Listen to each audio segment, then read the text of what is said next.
calling case number 16, State of Hawaii versus Gerhardt Konig, 1 CPC-25-373 for further jury trial. Appearances, please. Good morning, Your Honor. Good morning, ladies and gentlemen. Deputy Prosecuting Attorney Joel Garner for the state. Also present is Deputy Prosecuting Attorney Franklin Don Vaccaro, Jr. Good morning again, Mr. Garner. Good morning again, Mr. Vaccaro. Good morning, Judge. Good morning, Your Honor. Good morning, ladies and gentlemen. Thomas Otake, Mount the Dirks, on behalf of Gerhardt Konig, who is present. Good morning again, Mr. Otake. Good morning again, Mr. Dirk. Dr. Konig, good morning again. Good morning, Your Honor. All you can be seated. Ladies and gentlemen of the jury, good morning to all of you. Welcome back to courtroom 15. I apologize for the delay. The morning calendar got a little bit away from me, so I appreciate your patience. We'll continue on with the presentation of evidence. Dr. Konig, if I can have you come back up to the stand and resume your place on the stand.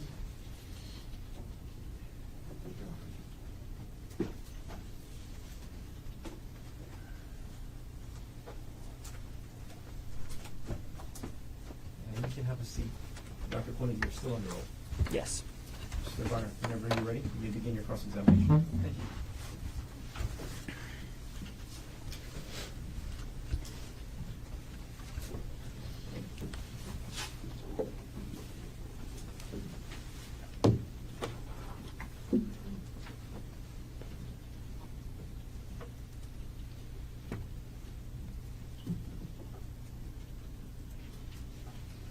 Good morning. Good morning.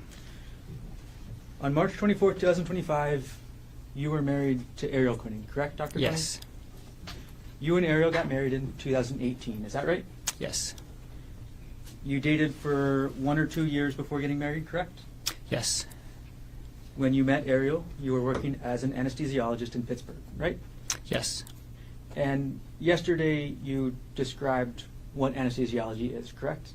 Yes. You used very technical terms, right? Yes. Maybe the more plain term is that you are the one who puts people to sleep before an operation, correct? That's what people typically call it, It's yes. not actually sleep, right? It's not actually sleep, right? But you're the one that essentially puts them out, and then after the operation they wake up again, right? Yeah. That's Anesthesiology part is of a very it. specialized field of medicine, correct? Yes. You decide. Hold on a second. Could you just put the mic closer and keep your voice up? So everybody can hear. Thank you. Okay. You decide how much of each anesthesia drug to give a patient, correct? Yes. You give too little of the drug, and it's possible the patient could wake up during the surgery, right? Yes. You give too much, and the patient could never wake up at all. Is that right? That's correct. Ultimately, you're the one with that control, right? Yes. Now, you first became an anesthesiologist in Pittsburgh, again, right? Yes. And you testified yesterday that money is the main reason you moved to Pittsburgh, correct? No. Objection misstates his testimony. Overall, answer stands. Sorry. You testified that the cost of living in Pittsburgh was very important to you, correct? Yes. And money is very important to you, right? No, I wouldn't say that. Your testimony today is that money is not important to you. Not very important to me. Not very important. Okay. Now, while you were dating Arielle in Pittsburgh and eventually married to her, right? Yes. Okay. She went to graduate school while you guys were in Pittsburgh, correct? That's right. And she ended up working in the nuclear engineering field, correct? She was working in that field when I met her. And then near the end of 2022, you and Arielle decide to move to Oahu, right? To Maui. I'm sorry, Maui. And you moved and you closed on a house at 19 Pu'uehu Place on December 14th, 2022. Is that right? I don't remember the exact date, but it was around that time, yeah. The sale price of that house was $1.5 million, correct? That's right. And together you and Arielle had a down payment of $300,000, correct? That's right. And when you moved to Maui, you had a job lined up, right? Yes. That was at TAMG, correct? Yes. And TAMG is a group of anesthesiologists that provide services to all the different hospitals on Maui, correct? The one hospital and surgery centers and some outpatient clinics. And actually on the island of Maui, TAMG is the only provider of anesthesia services, correct? We're the only big group of anesthesiologists. There's some independent anesthesiologists and I believe one CRNA that flies over to sometimes work at a plastic surgery outpatient center. TAMG's the biggest group in town, right? Yes. And because of that, TAMG can set the prices, right? No. We just went through contract renegotiation with the hospital, and we had to use research, based on salaries across the United States in comparable locations. And that salary got you to your salary was then end up being between $500,000 and $6,000 per year. $500,000 and $600,000 per year, correct? I never got to work under that contract for a full year. When I moved there, we were making between $300,000 and $400,000 a year. Okay, so you were making $300,000 to $400,000 a year while you were after you moved to Maui from January 2023 to December 2024. Yes, that's correct. And Arielle found a contract position working remotely for a company called TerraPower. Is that right? Yes. Arielle made less than $200,000 per year, correct? Yes. You made substantially more money than Arielle, right? Yes. Okay. On March 24, 2025, you and Arielle were on Oahu, correct? Yes. And you came to Oahu because it was Arielle's birthday weekend, is that right? That's right. And Arielle's birthday is actually March 24th, correct? Yes. You bought the airline tickets for the trip, correct? Yes. And of course you bought round-trip tickets, right? Yes. So you were scheduled to go back to Maui on March 25th, 2025, correct? Yes. You booked the hotel for the weekend trip, correct? I did. You sent spa information to Arielle before the trip, right? Yes. And then you booked the spa, correct? Yes. You did not send Arielle electronically any information about the Palipuka hike, isn't that correct? I don't think I did. We're going to go back in time a little bit, Dr. Konig. So yesterday you testified that you started to become suspicious of Arielle in October 2024. Is that right? Yeah, that's right. Some red flag behavior in like late September probably, but it was probably mostly in October when I got really suspicious. Well, you testified yesterday that you only became suspicious in October after you heard a phone call. Isn't that right?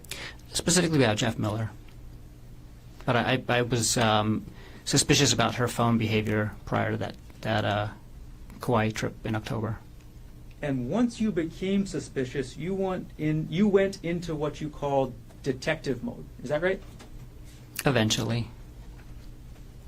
Detective mode for you started with logging into Arielle's WhatsApp account, correct? No. Detective mode started with me asking her why she's on her phone all the time. And you logged into Arielle's WhatsApp account, correct? Eventually. And you would watch the messages every day, right? I watched them for 48 hours. You watched these messages as they were being sent, correct? Some of them if I was at the computer when they arrived. And the laptop that we've all seen in this so far, States Exhibit 240, I'll put it up on the screen.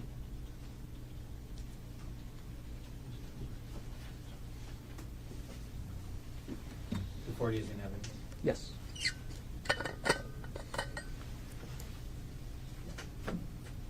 Okay. Dr. Konig, this is your laptop, correct? That's correct. Okay.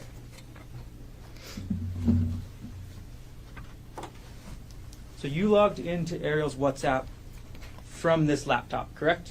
Yes. And you saw the messages between Jeff Miller and your wife, correct? I did. You downloaded those messages, correct? Yes. Not from the laptop. I downloaded the messages from her phone, and then I saved some screenshots on the laptop. We're going to publish now States 118, which is already in evidence.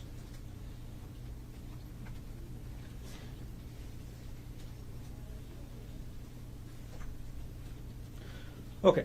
We have states 118 on the screen, Doctor.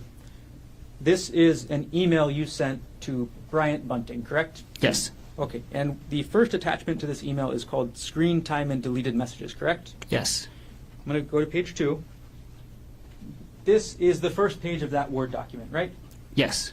This is the Word document you created while in detective mode, right? Yes. And in this document, that picture at the top, and I'll zoom in, that's the screen of Arielle's phone, correct? Yes. You logged into Arielle's phone to take that picture, correct? Yes. You entered the passcode into her phone, right? Yes. You opened the application to show the screen time, right? Yes. And then you took this photo. Yes, I did. And then you wrote your thoughts underneath, isn't that right? Yeah, I took notes. You took notes, as you would do in detective mode, right? Yeah.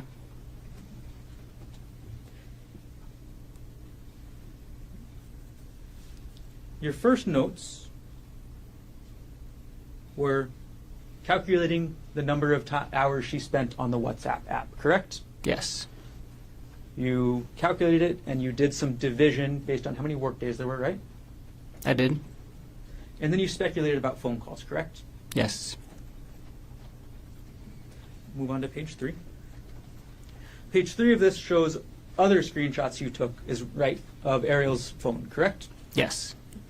And this is other screenshots of every app that she was using, correct?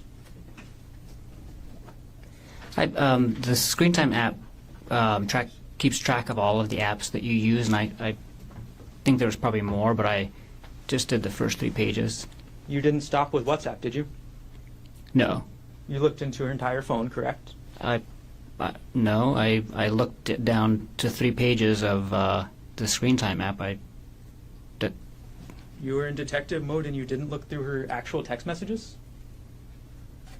I did look at the text message threads on her phone. You looked at the text message threads on her phone, right? I did not look through all of her text messages. I opened the texting app to see if there's anything that looked suspicious there. There wasn't, but really I went straight to WhatsApp because that was the most used application. You looked through her emails, correct? Not at this time. I did end up looking through her emails later, mostly with her consent. Like as I'm seeing her on her phone and she's writing an email, I'll be like, "Hey, who are you emailing? Can I see?" And then she'll show it to me. This was after then you confronted her, correct? Yes. Okay. Now let's focus on this part of the detective mode for now. You looked at her phone calls, correct? I looked at the phone calls that she made through WhatsApp. I didn't actually look at the phone calls on the phone. Okay. So you're suspicious of your wife for 2 months already, right? When you do this? Yes. And you looked through her WhatsApp, correct? Yes.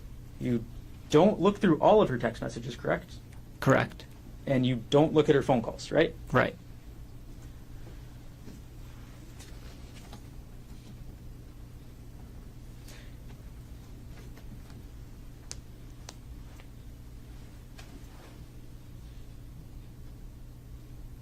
These are photographs of the screen of the phone, correct? Yes. Okay. So you didn't take a screenshot and send it to yourself, right? Not of this, no. Not for these photos. Mm-mm. Arielle didn't know you were taking these photos, isn't that right? No. Okay, we're going to move on to page 4 of this document. Oh. I'm sorry, we're going to move on to page 6 of this document. Now, actually, I'm sorry, we're going to just go to page 4. At the top of this document, this is still the Word document that we were talking about, right? Yes. Okay, it is called, again, Screen Time and Deleted Messages, right? Yes. So most of the page we're looking at is what you copied and pasted or downloaded from WhatsApp, correct? Yes. But the very top of this page says deleted messages from Sunday 12/1, parentheses, all deleted, right? Yes. You wrote that part. I wrote correct? that part, yep. Okay. So you were able to see and record all the deleted messages from Sunday, December 1st, 2024, correct? Yes. And you read these messages, right? Yes, I did. You read them, and starts out, we'll go for the first couple section. Mr. Miller says, good morning, right? Yes. He says, I hope you're getting some good sleep, right? Yes. And you talked about his sleep, correct? Yes. And then Arielle says, good morning, right? Yes. There's nothing sexual in these messages, is there, Dr. Konig? No. This is two people saying good morning to each other, right? Yep.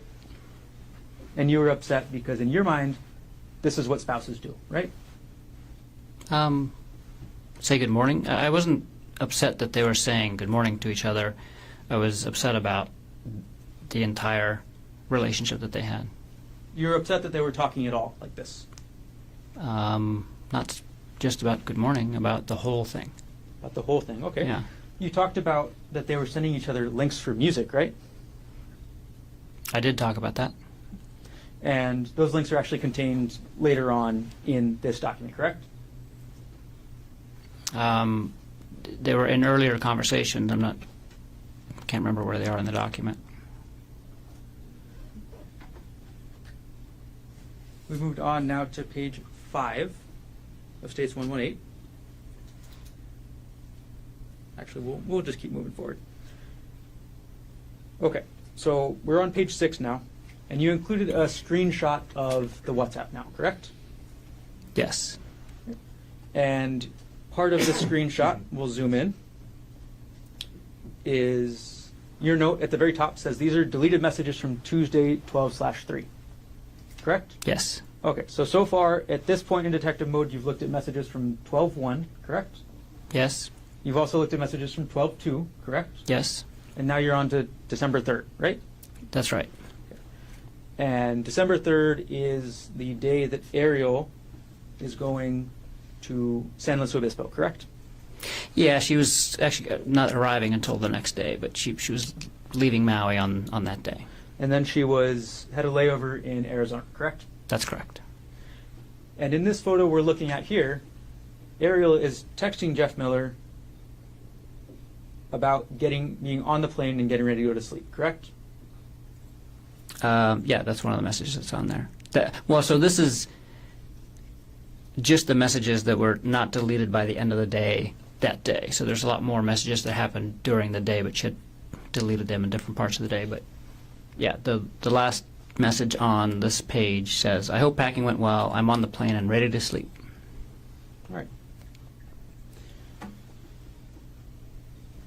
And then your notes about what you think about these messages continue onto the next page, correct?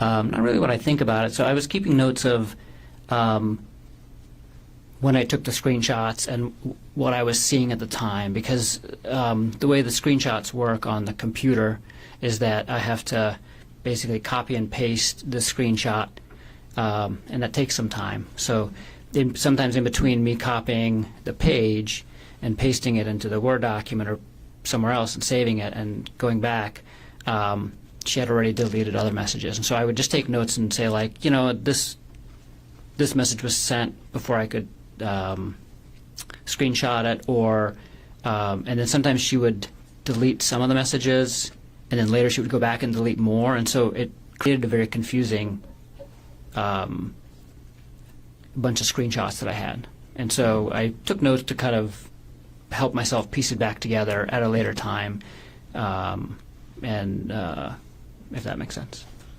Yep. Not really my thoughts about what I was thinking about the screenshots at the time. Do you understand? I was just taking notes of like the order in which that they came in, and so I can make sense of the screenshots later. And naturally you were upset as you did this, right? I had a lot of different feelings at the time, suspicious and sad, and not happy. Suspicious, sad, not happy, upset? Yeah, that's probably fair to say. Okay. All right, we're going to take this exhibit down. And again, this exhibit you actually emailed to a Mr. Bunting, correct? Yes. And Mr. Bunting was at the time your best friend, right? Yes. And One of my best friends, yeah. Mr. Bunting was married to a woman named Diana, correct? Gianna. It's spelled with a D, but she's Brazilian. Okay. So he was married to a woman pronounced Gianna, correct? That's correct. And Gianna was Arielle's best friend, right? One of her best friends, yeah. So you send this email to Bryant Bunting on December 4th, 2024 at 3:33 p.m., correct? Yes. And that's before you leave for this trip, correct? Yes. And this is a trip that's going to include you, Arielle, Bryant, and Gianna, correct? Yes.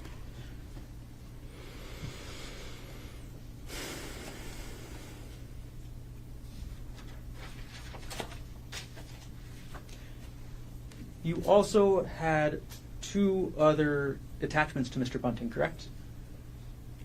I don't remember if you could show me. All right, we'll publish page 1 of this exhibit again. Sorry, what number exhibit? This states 118.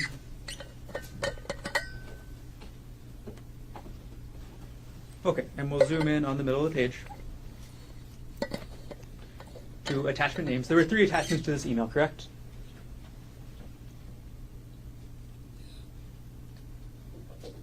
Yes. Okay, the first was screen time and deleted messages, right? Yes. And that's the document that we've gone through so far, correct? Yes. The second document is some saved chats with pictures, correct? Yes. And you reviewed those chats, right? Yes. And you reviewed the pictures, correct? Yes. Nothing sexual in those chats, right? No. Nothing sexual in those pictures, correct? No. And the last file is chat.txt, is that right? Yes. And this is what you actually download from WhatsApp, correct? Yes. Okay, so when you download a chat from WhatsApp, you get a file with a txt, right? That's correct.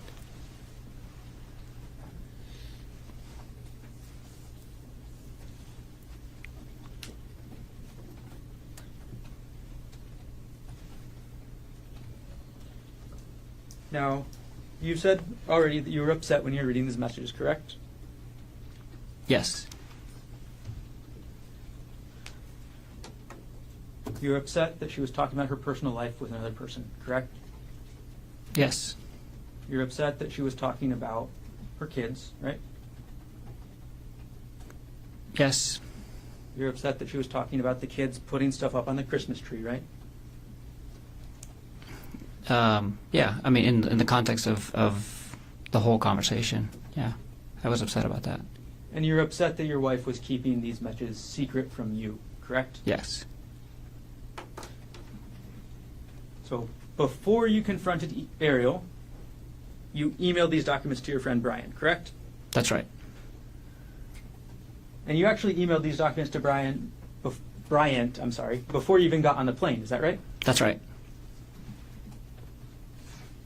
So before you even talked to Arielle about this at all, you were already telling Bryant, is that right? That's right.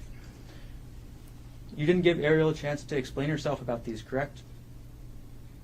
Not before I talked to Bryant that day, no. And you also told Diana, correct? I did tell Gianna the next day that I was suspicious that she's having an affair.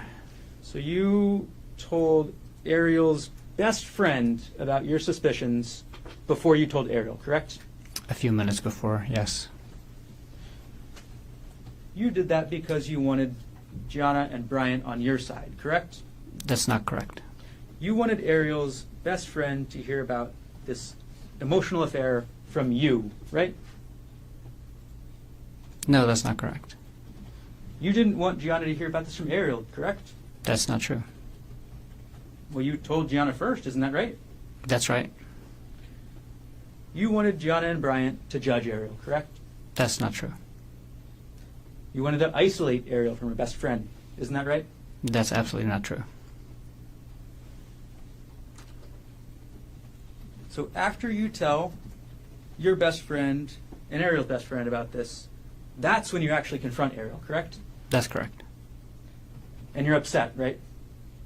That's not the primary feeling at the time. I was feeling a lot of other feelings, but I was also upset. You were mad, right? I was not mad. You were not mad when you confronted your wife about these messages. I was upset. Okay.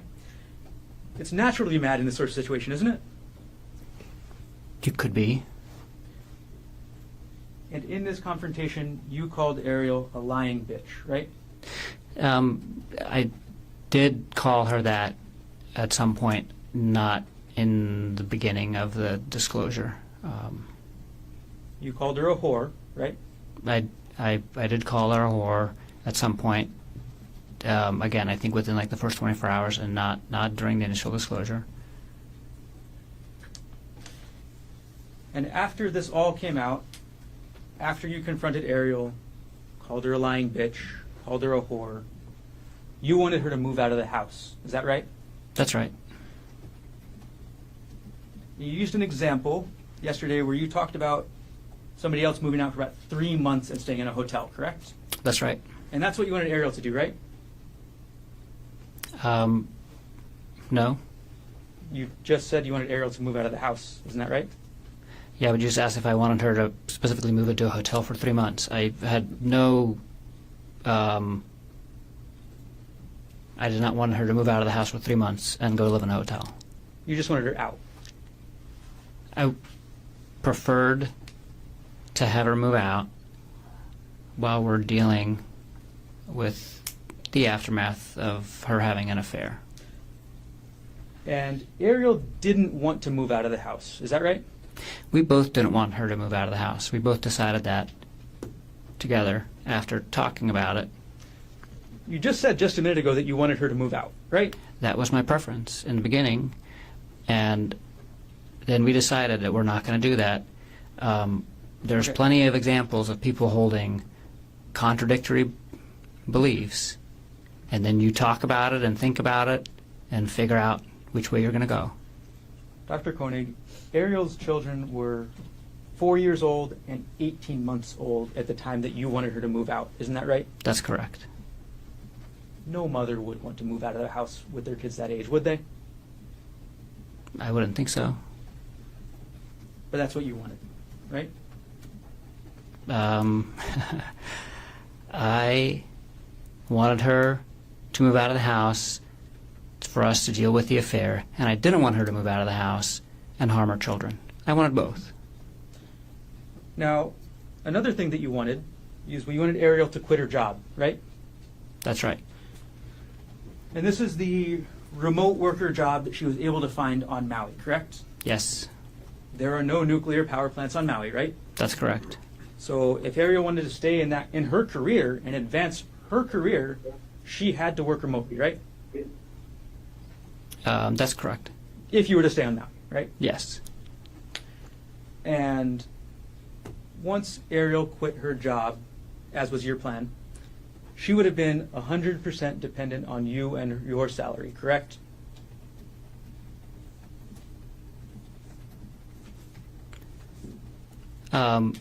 She would be dependent on our assets, which were all shared.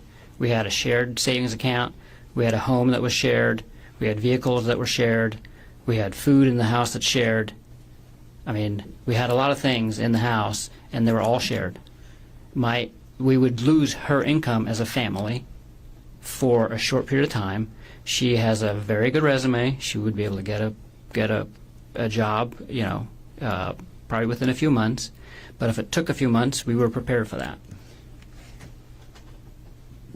When Arielle quit her job, as was your plan, you would be the only breadwinner, correct? I would have the only one with a paycheck coming in while she didn't have a job. That is correct. She would be dependent on you and your goodwill to keep a roof over her kids' heads, right? No. She would be dependent on you and your paycheck to keep her kids fed, right? No. You wanted Arielle to give up her career, correct? No. You wanted to make sure Arielle never had contact with Jeffrey Miller again, right? That was my strong preference, for her to not have contact with Mr. Miller ever again. And in order to do that, you wanted access to Arielle's phone at all times. Isn't that That is right? absolutely not correct. You actually had Arielle's phone in December 2024, isn't that right? I wouldn't say that. Like her phone, at many points in time, I had her phone in my hand. I would not characterize it the way you just did. And you monitored her communications in December 2024 after you confronted her, isn't that right? I, on several occasions, asked to see who she was communicating with, and she would show me. And the only time that I monitored her communications was for 48 hours when I was watching the WhatsApp messages, and most of those I was watching on my computer, not on her phone. So today you're saying you were only monitoring her communications a little bit, right? I don't know what you mean by a little bit. I just described to you how I was monitoring her communications. Yesterday you testified about what you thought Arielle needed to do, isn't that right? That's correct. You testified that she needed to, quote, proactively give up privacy, correct? Yes, And you also said that she needed to be okay with giving up her privacy. Is that right? that's right. That's what you wanted, right? That's what I wanted. She didn't end up doing that, did she? No. And that upset you, right? Although she did do it. She did do it initially. She did it in San Luis Obispo, and she did it for a very short period of time in Maui, and then sporadically again in December. And honestly, she changed her behavior. So in January, February, March, she was not, like, I didn't feel like she was hiding her phone from me anymore. I didn't feel, and I knew her passcode hadn't changed. So she was doing a lot of those things. You knew her passcode hadn't changed, right? You just said that. That's right. The only way to know that is by testing it, right? No, you could also see them put in their passcode. And when somebody's sitting next to you and they're not hiding their phone, you can easily see who they're writing, what they're saying. You can easily see their passcode. And if somebody's not worried about sharing the passcode with the person sitting next to them, you're basically showing it to them, and that's what's going on. So you watched what Arielle was doing on her phone in person, right? Yes.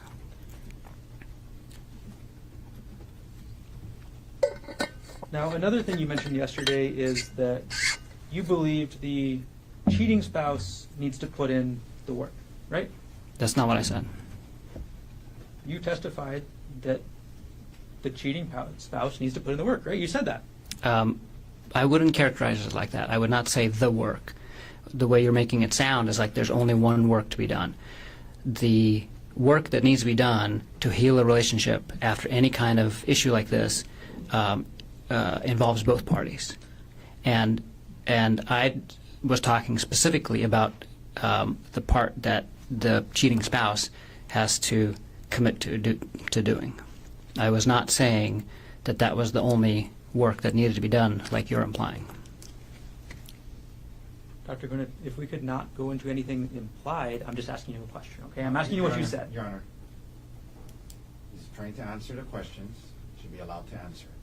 It's non-responsive. But that was not, if he's asking questions, he's answering. Is there an objection? My objection is to him reprimanding the witness when all he's doing is answering the question. That's my objection. Overruled. Now, you testified,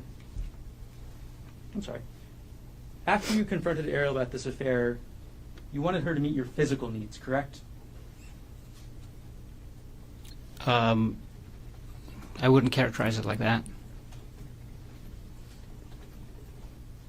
You wouldn't characterize it as Arielle being unwilling to meet your physical needs, would you? I would characterize that I was in a relationship with Arielle for 8 years, and we had a physical relationship, and I had physical needs as part of that physical relationship prior to me finding out about the affair, and I had physical needs after the affair as well. Okay. And she's a regular. We're talking about sex here, right, doctor? No, I'm talking about physical intimacy with the person that I love the most, which includes sexual and non-sexual intimacy. You believed that Arielle should meet your sexual needs after you confronted her about this affair, correct? No. You don't believe that? Your Honor, can we approach?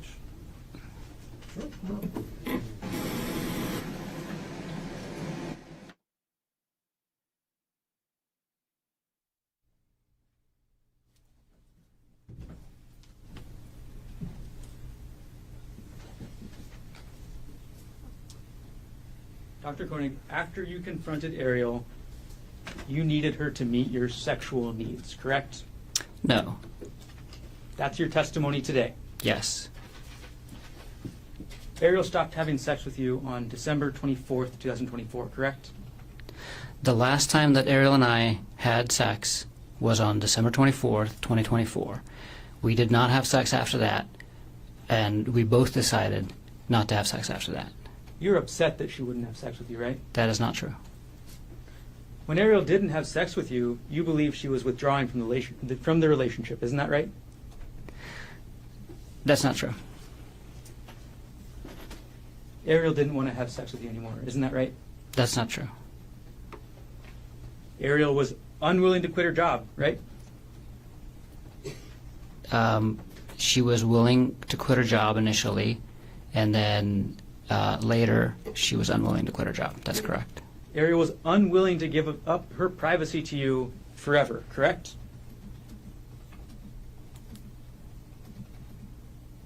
Yeah, that's right.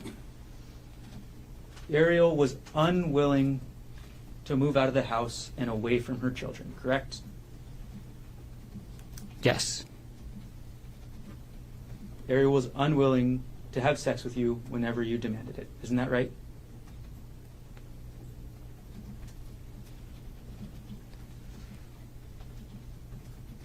Can you ask the question again? Arielle was unwilling to have sex with you whenever you demanded it. Isn't that right? I never demanded sex, so that's not right. Now, you were 46 years old at the time this was happening, right? That's correct. And after you call a woman a lying bitch and a whore, it makes sense that they don't want to have sex with you, right?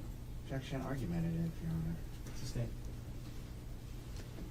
You still wanted Arielle to have sex with you after you called her a lying bitch, right? We had sex in December, and that was after we had that conversation, yes.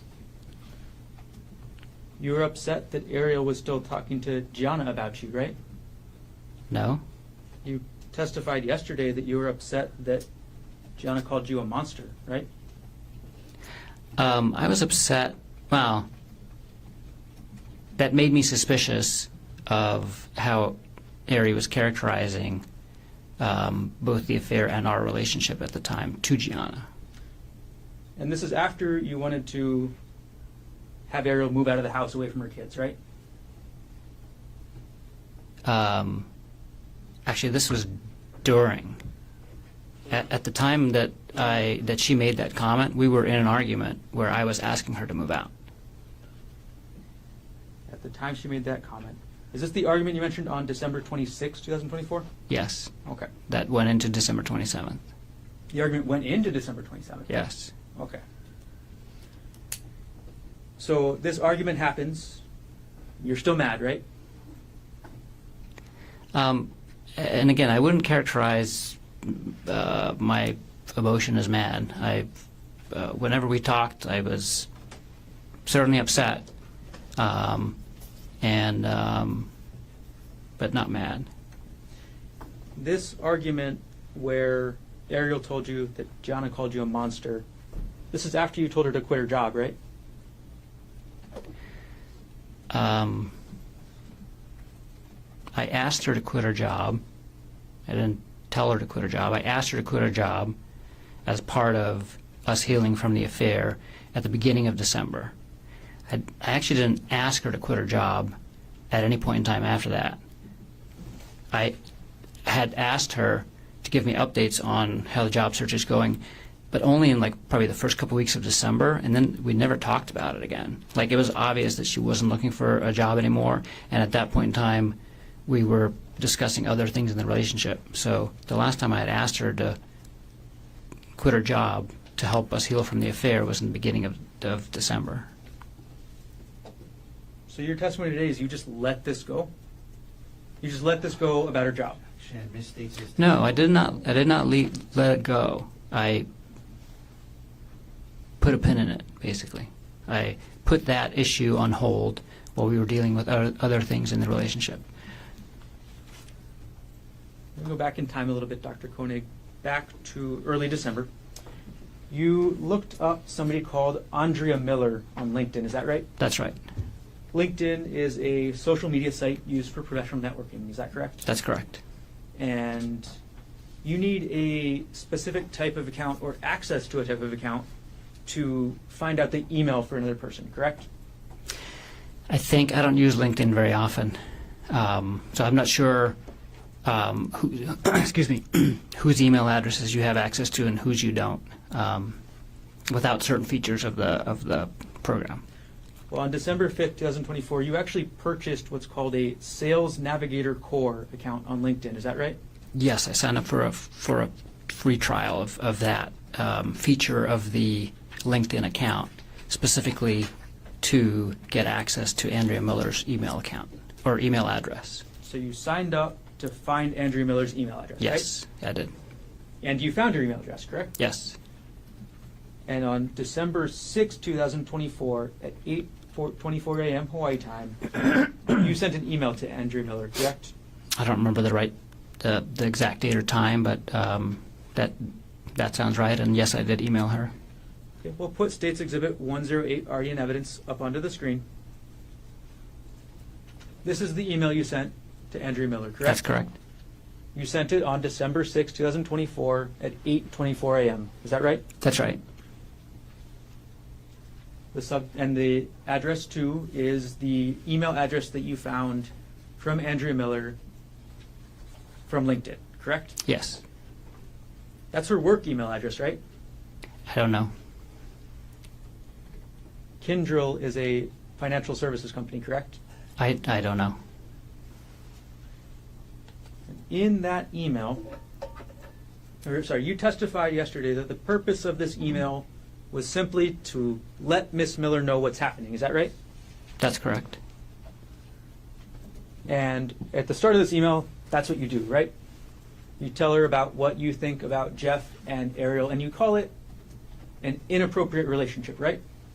Yes, that's how I describe it. You didn't call it an affair, right? I did not. You didn't call it an emotional affair, right? I did not. You just called it inappropriate relationship. That's right. And then you provided her your phone number, is that right? Yes. You provided her your email, correct? Yes. And those are your contact information, so you're free to provide those things, right? Yes. And then you provided her with Arielle's phone number and email, correct? That's correct. You provided her with Arielle's cell number, is that right? That's right. And Arielle's personal email, correct? Yes. You provided that because you wanted Andrea Miller to contact Arielle, didn't you? I just wanted her to have the option of contacting all of us and talking to all of us and getting all of the information from as many people as possible so she could make a decision about what she wanted to do with this information with her family. The only purpose for including Arielle's contact information is so that she can contact Arielle. Isn't that right? That's right. And you wanted Andrea Miller to contact Arielle to yell at her, right? That's not true. You wanted Andrea Miller to contact Arielle to humiliate and punish Arielle. Isn't that right? That is absolutely not true. You offered Andrea Miller the text messages, correct?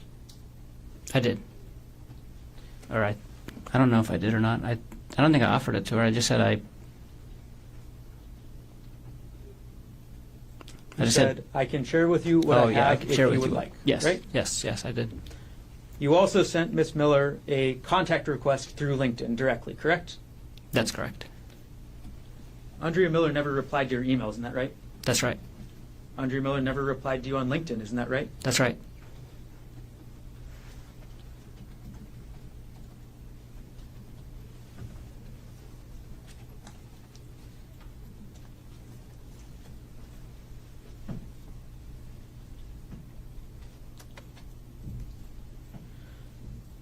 On December 12th, I'm sorry, I'm going to take the exhibit down.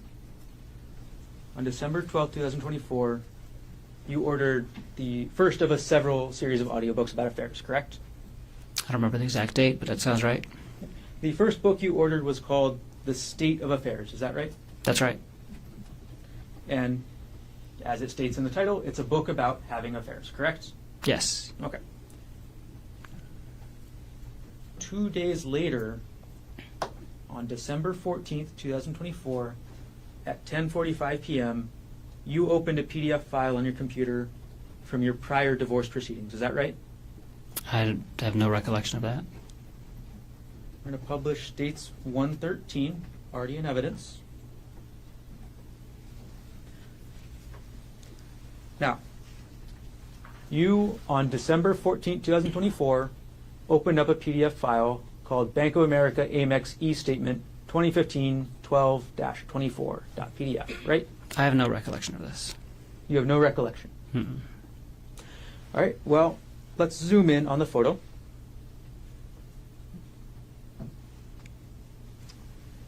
The file system last access date and time of this document was December 14th, 2024 at 10:45 p.m., correct? I can see that, yeah. Do you agree with that? I agree with that. Let's go to the file path, Dr. Konig. This is under the username G. Konig, correct? Yes. That's your username, right? Yes. Your files are contained under that username. Is that Yes. right? The next folder is the Dropbox folder. Is that right? That's correct. You use Dropbox, correct?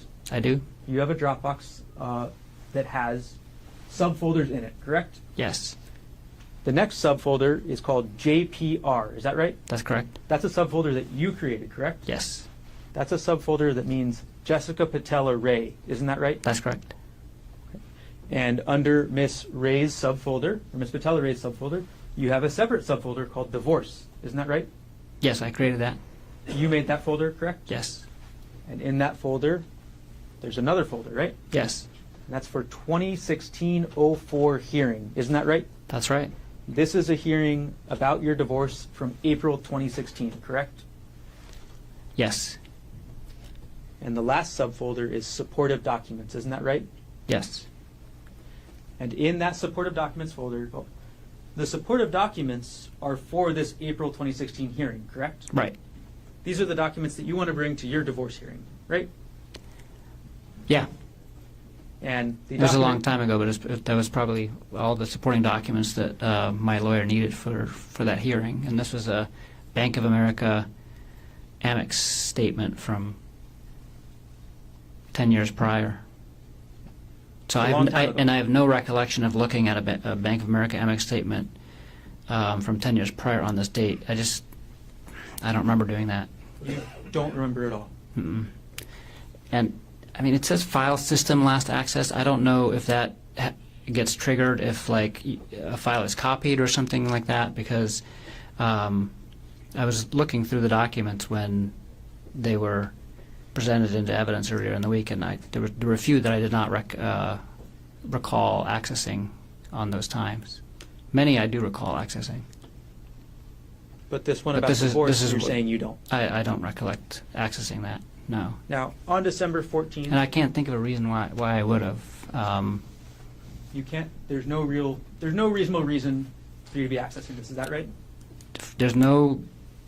I can't think of a reason why I was looking at a Amex statement from 10 years prior on December 14th, 2024. This is a document that you needed to prepare for your prior divorce, correct? Correct. This is in the middle of December 2024, correct?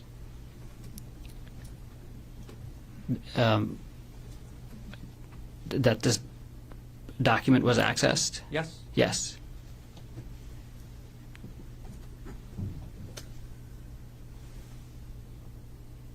Now, the very next day, we'll take this one down, and we're going to go chronologically.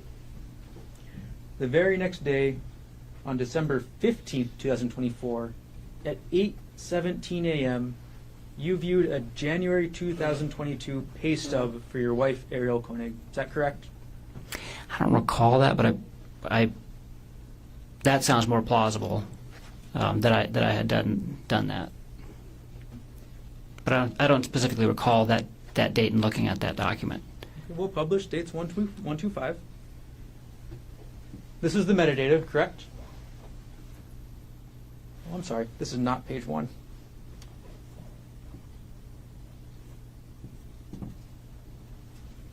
All right, publishing page 1 of states 125. Okay. The last access date is December 15th, 2024 at 8:17 a.m., correct? That's correct. Okay. And the file path for this is looking through your 2022 taxes. Is that right? It's ours. So we have a shared folder on Dropbox called The Big Love Party and Other Super Fun Stuff that I created when we were planning our wedding. And so this is a shared folder on Dropbox that both Ari and I have access to. And this is in the taxes folder within the shared, because I put all of our shared financial information in the shared drive that she has access to, and she put things that she wanted to share with me in it as well. And so this is in our shared taxes folder, and it's in specifically a subfolder that's for her pay stubs. And so you wanted to look up Arielle's pay stub from January 2022, and you wanted to look that up on December 15th, 2024. Yeah, that seems more. The only information more contained in this plausible. document is about Arielle's pay from 1 month. Is that right? That's correct. Okay, it's simply just a pay stub telling you how much she got paid, right? Yes. Okay. Do you want me to go to the pay stub so you can see? No. We'll take the exhibit down.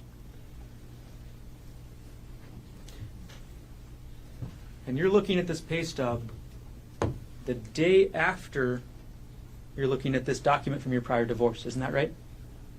No, because I don't recall looking at that Amex statement. So you just don't recall again? I don't recall looking at that Amex statement at all. Tell me where there's a convenient break, Mr. Garner. Okay. We're getting close. All right. We're going to keep going forward in time.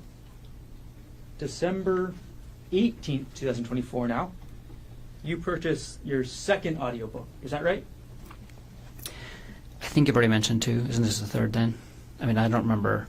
I purchased many audiobooks, but I think we've already talked about 2.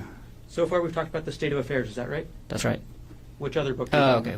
Okay. So this must be the second one. I don't remember which order they're in, but I know I purchased multiple. Okay. Let's just put up the exhibit so we're not confused about the order, okay? Okay. States 106. All right, publishing page 2. Okay.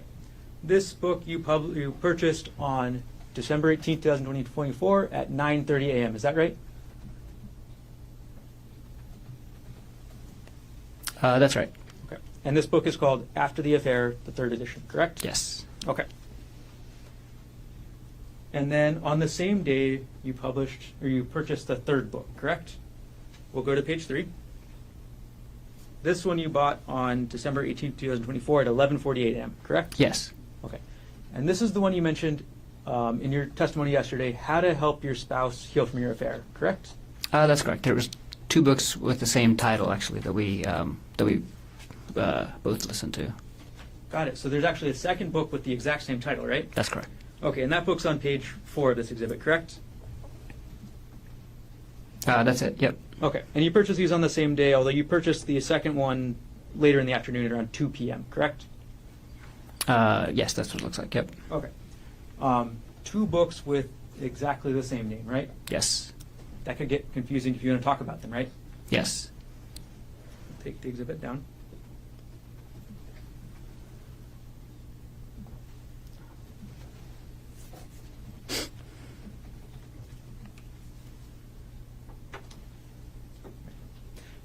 This book, How to Help Your Spouse Heal from Your Affair, that's directed at the wayward partner, correct? Yes. It's directions on the cheating person that they have to follow, correct? Well, I mean, it goes into everything that needs to be done, but and it does it in a way that it explains why those things need to be done. So it was very helpful for me to read as well, because I understood all that needed to be done to kind of fix the relationship. And it does talk about some things that the other spouse has to do as well, but it's primarily focused on what the cheating spouse has to do. So in your mind, this book is primarily geared towards Arielle, but you just wanted to read it too, correct? No, like I said, the book describes very well what needs to happen after an affair, and the vast majority of what needs to be done in the initial stages is by the cheating spouse, but it does go into what the other person has to do, and it's geared for both partners. The title is How to Help Your Spouse Heal from the Affair, but the contents of the book is for both parties. And this book is where you got these terms, or these things you told us yesterday that you believed Arielle needed to do, correct? This is one of the books that I used, yeah. This is where you, I guess you had the idea that she should quit her job before you read this book, right? That's right. Okay. But this book supported that idea for you, correct? Yes, absolutely. And this book, again, as you just talked about, is the one that got that idea that the cheating spouse needs to put in work, right? I'm sorry, can you ask that again? This book also helped you with that idea that the cheating spouse needs to put in work. Is that right? Yes. And this is, again, the book that supports your idea that the cheating spouse needs to give up their privacy, right? Proactively give up privacy as part of the healing process for a period of time, yes. All right. We move forward a couple of days, so now would be a good time for recess. Ladies and gentlemen, let's take a 10-minute recess. Come back at 11:40 and we'll go up until 12:30. All rise.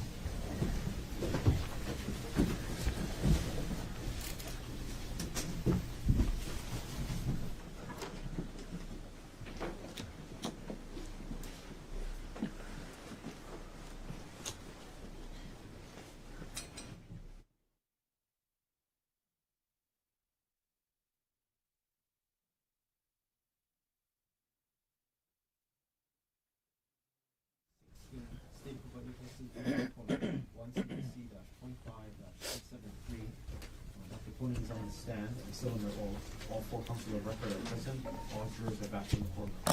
Mr. Garner, can we continue on with the cross-examination?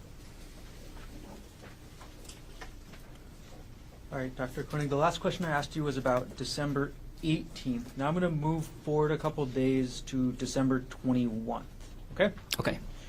On December 21st, I'm going to publish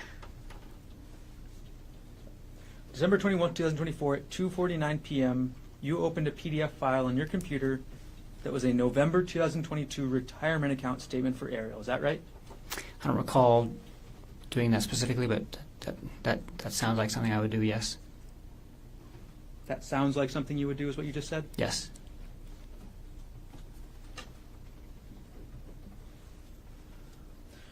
And as of November 2022, Arielle had a retirement account, correct? Yes.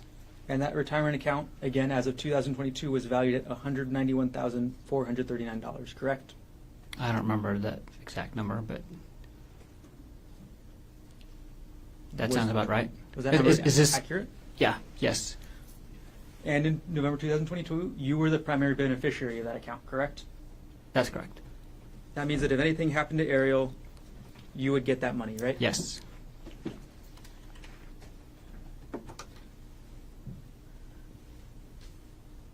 And I'm going to publish States Exhibit 125, page 7, or page 3.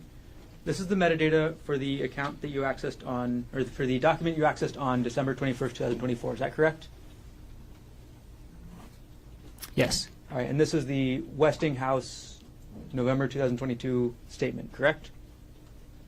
Yes. And this is the first page of the statement, correct? Yes. Okay. And in the top right, it says total value of the account, $191,439, correct? That's correct. Okay, take that down.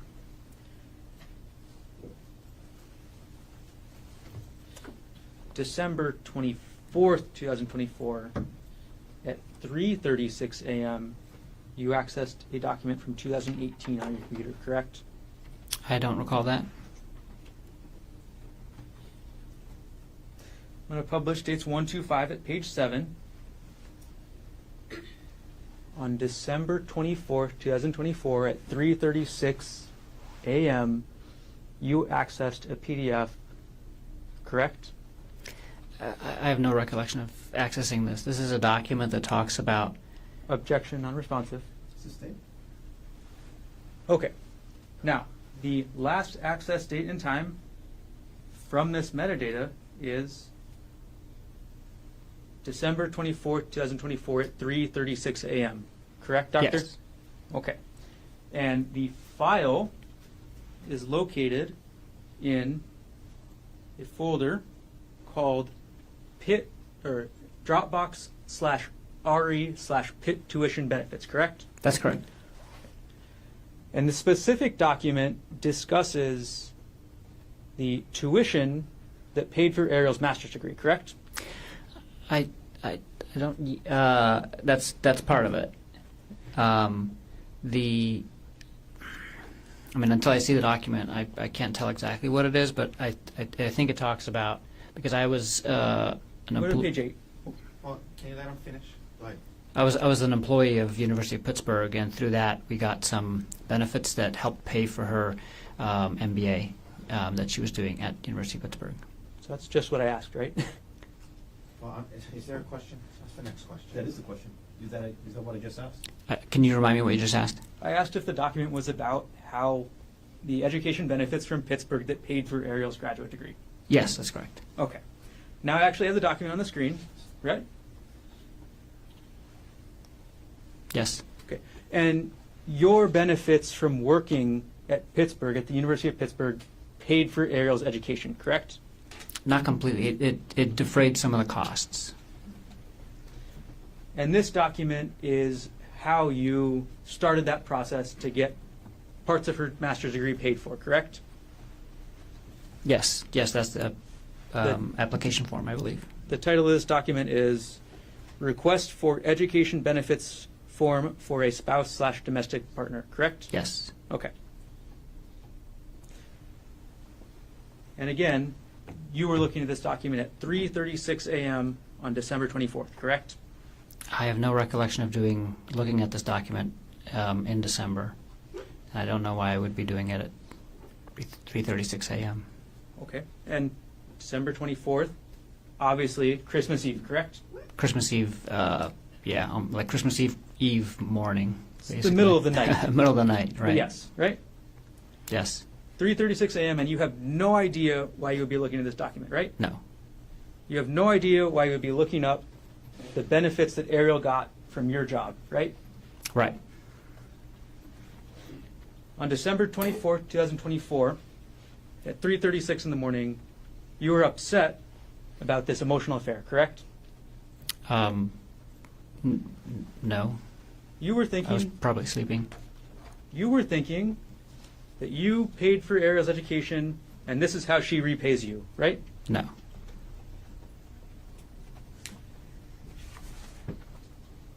So your testimony today is that you were not thinking that, right? Yes. Your testimony today is you have no idea why you were looking at these benefits, right? Yeah, I don't remember looking at this, and I don't remember the reason, if I did. And you testified you have no idea why you would have looked at it in the first place. Is that right? Not at this time, no. All right, we're going to publish States Exhibit 105. I'll make sure we start at page 1.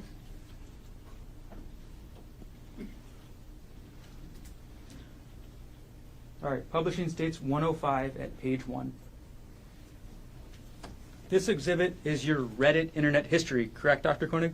Yes. This is from December 24th, 2024 at 4:34 a.m., correct?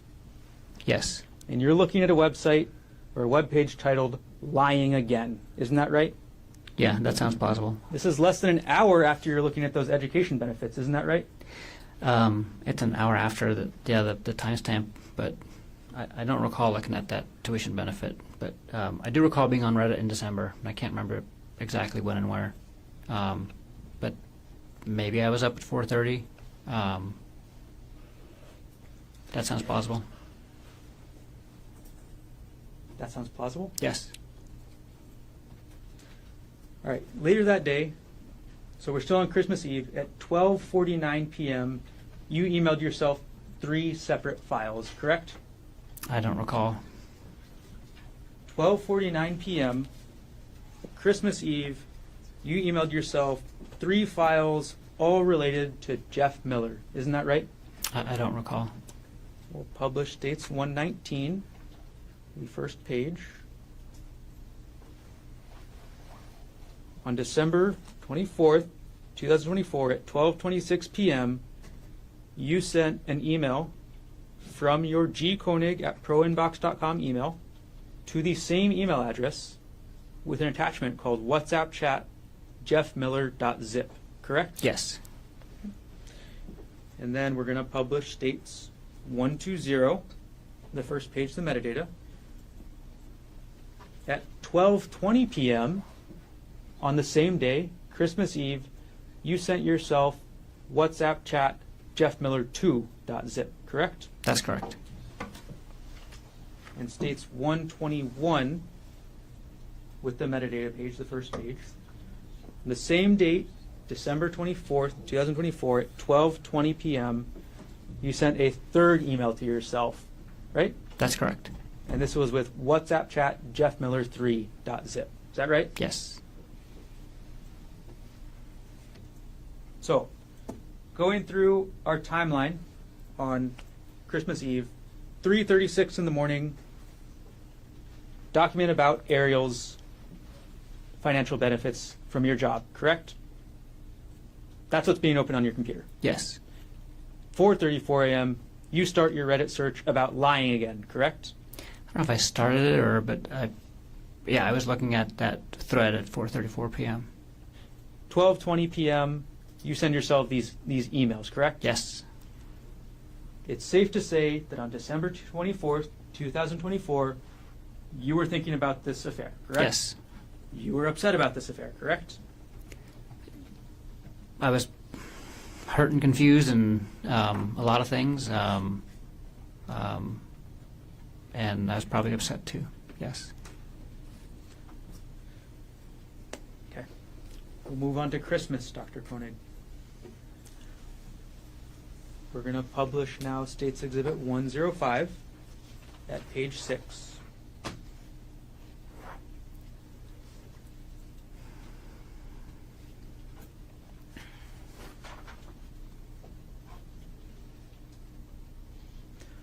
Okay, now it's on the screen. At 3:23 a.m. on December 25th, 2024, you go back to that Reddit website, correct? Yes. This is Christmas now, right? Yes.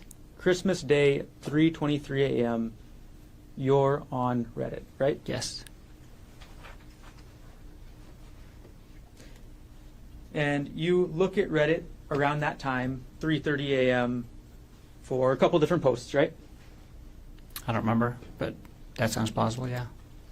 And then later in the day, the afternoon now at 2:16 p.m., you go back and look at another Reddit post on the same subreddit, correct? I don't recall the exact date and time, but that sounds plausible, yes. On December 25th, 2024, at 2:19 p.m., you went to a Reddit page with a post titled, "Can't have physical relationship with WP anymore." Isn't that correct? I don't recall, but it sounds plausible.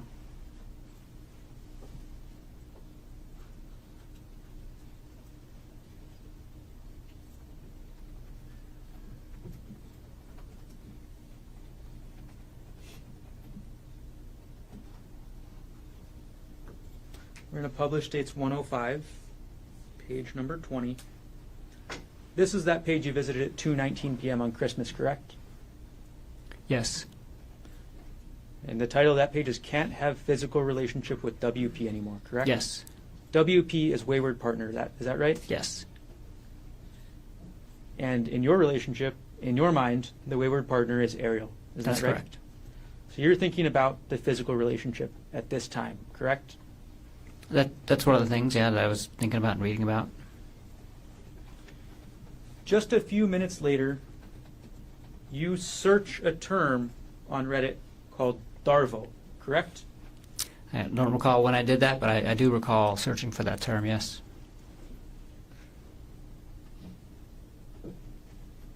We'll publish 105 at page 24. This is that search, isn't that right, Doctor? Yes. Okay. And this is not a specific post about the word Darvo. This is actually a search for information about the word Darvo, correct? That's correct. And you know what that acronym means, right? Yes. The D stands for deny, right? Yes. The A stands for attack, correct? Yes. And the RVO are all connected together, and they mean reverse, victim, and offender. Is that right? That's right. So in order to use that strategy first, the accused will deny the accusation, correct?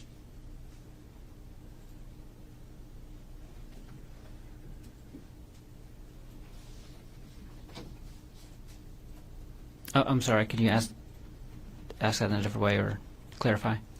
The first step under the D in deny means the accused will deny the accusation, correct? I mean, Darvo refers to a thing that Objection, non-responsive. He's answering a question.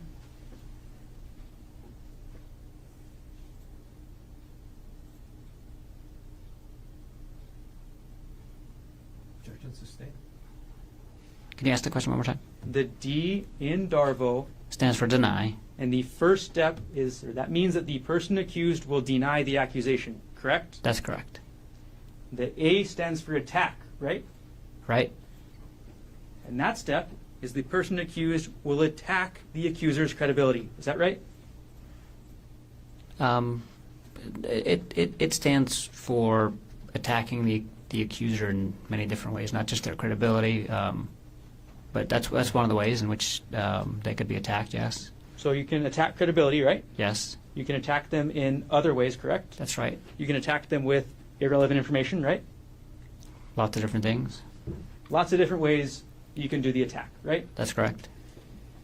And the last section of Darvo, the RVO, again stands for reverse, victim, and offender, Right. Yes. And that's when the perpetrator portrays themselves as the victim, correct? That's right. Darvo is a tactic used by individuals or institutions to deflect blame and responsibility for harmful actions, correct? Yes. Okay. We're going to move on to the next day, Doctor.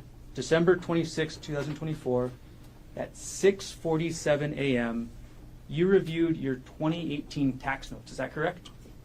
I don't recall that specifically, but that sounds plausible. Okay.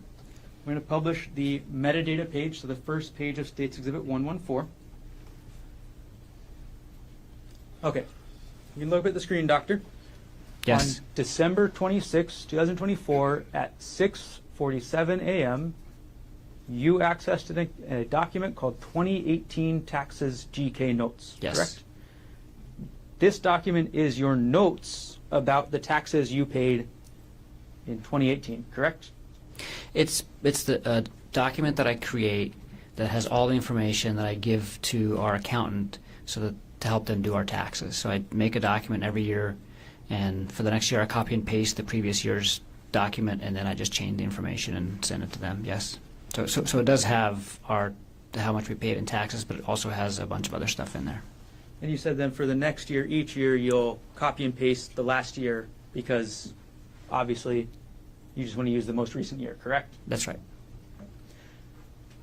But the day after Christmas, you're looking at your notes from 2018, correct? Seems so, yes. And in those notes, you discuss, or you have the information, how much child support you paid in 2018, correct? That's correct. You have how much alimony you paid in 2018, correct? That's correct. You paid about $29,000 a year in child support in 2018, correct? That's right. You paid about $6,000 in alimony in 2018, correct? That's correct. And this was to your ex-wife, Jessica Patella-Ray. Is that right? That's right. Dr. Konig, this is 2018 money we're talking about, right? Yes. Inflation has clearly gone crazy since 2018, right? That's right. So in 2024 dollars, that'd be quite a lot more, right? It would be more. I'm not sure how much more. And actually, I don't know. Child support is a calculation, so I'm not sure if. But yeah, I'm sure they make adjustments for inflation. Yeah. How much money were you making in 2018 again? Probably 350,000. So you were making less money than you made in 2024, correct? About the same, actually. I took a significant pay cut when I moved to Maui. Dr. Konig, isn't it true that these tax notes that you have say you actually made $446,000 in 2018? If whatever's on the tax notes is accurate, so if I said 350, then I misspoke. What was the final number? I'll publish the exhibit now, and this is page 2 of the exhibit. Okay. So you made $446,000 in 2018, correct? That's correct. Okay.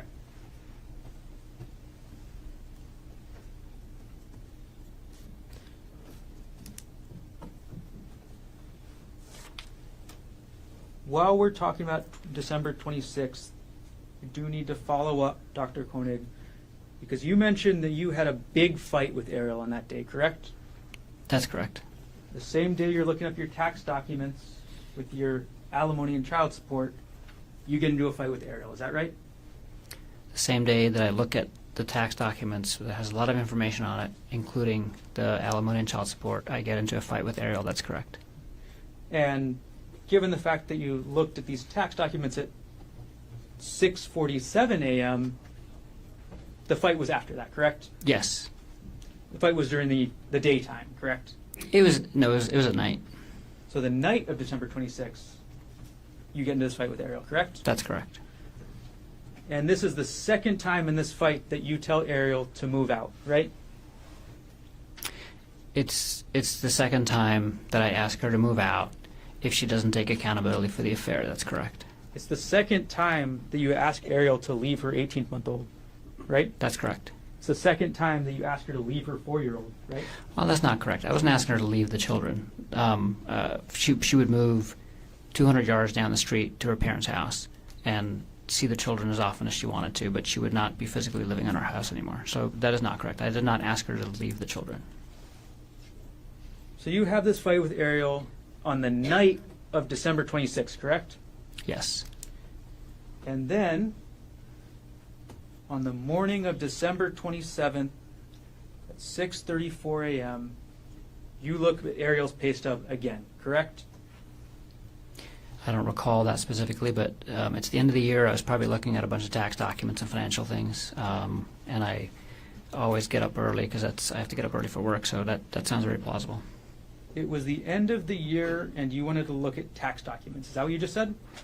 That's all I can think of why I was looking at these documents then, is end of year finances. This is 2024, right? Yes, The end of 2024, you want to start preparing your taxes for the year, right? that's correct. And you decide that the best way to prepare for your taxes of the year 2024, we're going to publish dates 125 at page 10. The best way to prepare for your taxes in 2024 is to look at how much money Arielle made in the month of January 2022. I'm sorry, what's the question? This document has nothing to do with how much money you'd pay in taxes in 2024, correct? That's correct.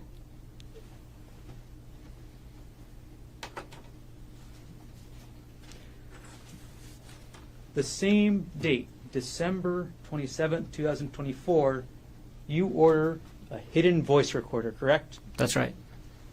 So the day after your fight with Arielle, right?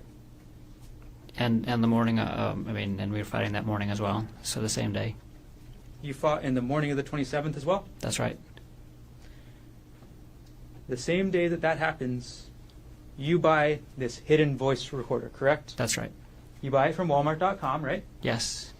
And the device was advertised as a, quote, hidden voice recorder, correct? Yes. It was also advertised as a spy device, right? Yes.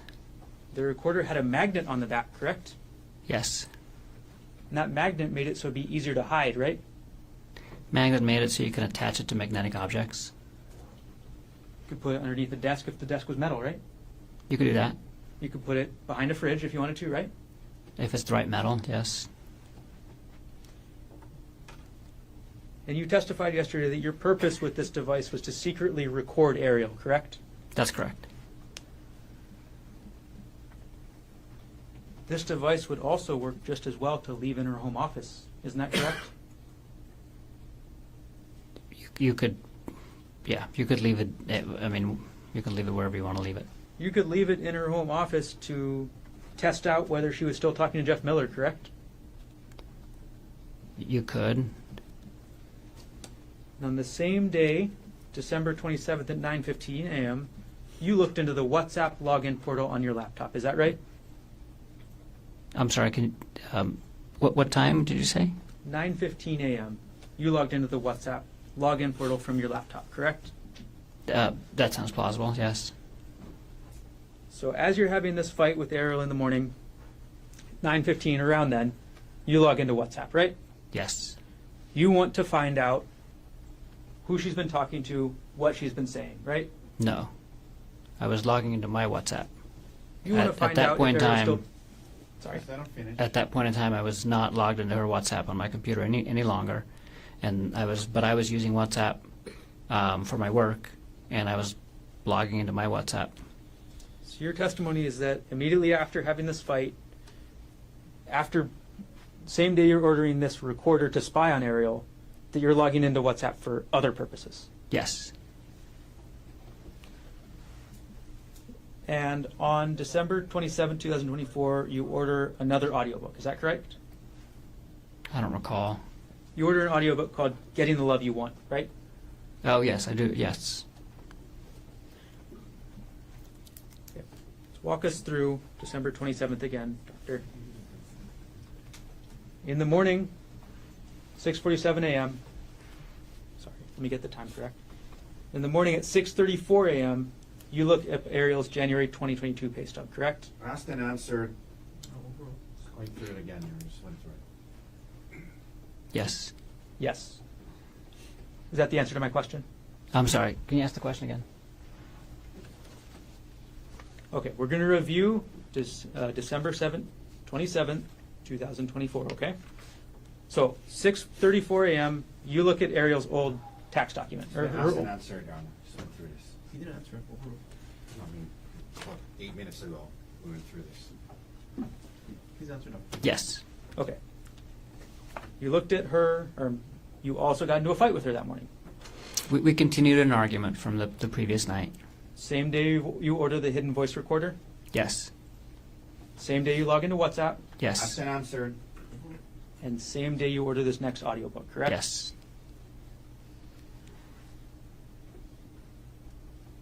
Moving on now to December 29th, 2024.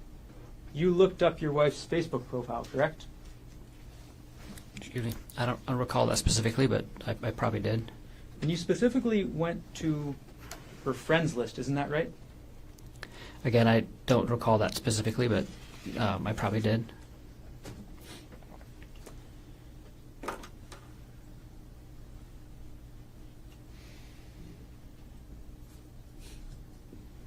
Now, on December 30th, 2024, we're moving closer to New Year's, right? Yes. And on December 30th, 2024, you searched LinkedIn again for Andrea Miller, correct?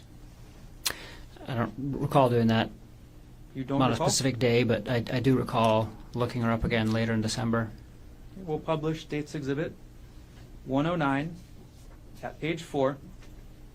You looked up Andrea Miller on LinkedIn on December 30th, 2024 at 6:49 a.m., correct? Yes. I looked at her contact info. She still hadn't replied to your email, right? That's right. She never called Arielle to yell at her, right? She never called Andrea to do anything, as far as I know. Actually, she didn't tell me, but as far as I know, Andrea never called Andrea. And then after searching for Andrea on LinkedIn this morning, you canceled your LinkedIn Sales Navigator Core account, correct?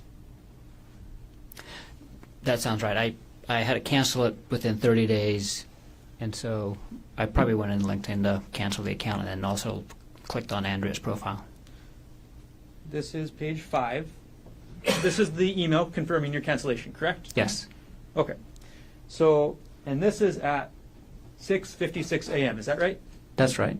Okay, so you look up her email and then you cancel. You look up her account and then you cancel, correct? Yes. And you say you cancel because you didn't want to pay the fee, is that right? That's right. The only reason I signed up for that feature of the LinkedIn account was to be able to get Andrea Miller's contact info. If you hadn't canceled it, it's in the realm of somewhere about $100 a month, is that right? It's expensive. So you got what you wanted, so you were done. That's right.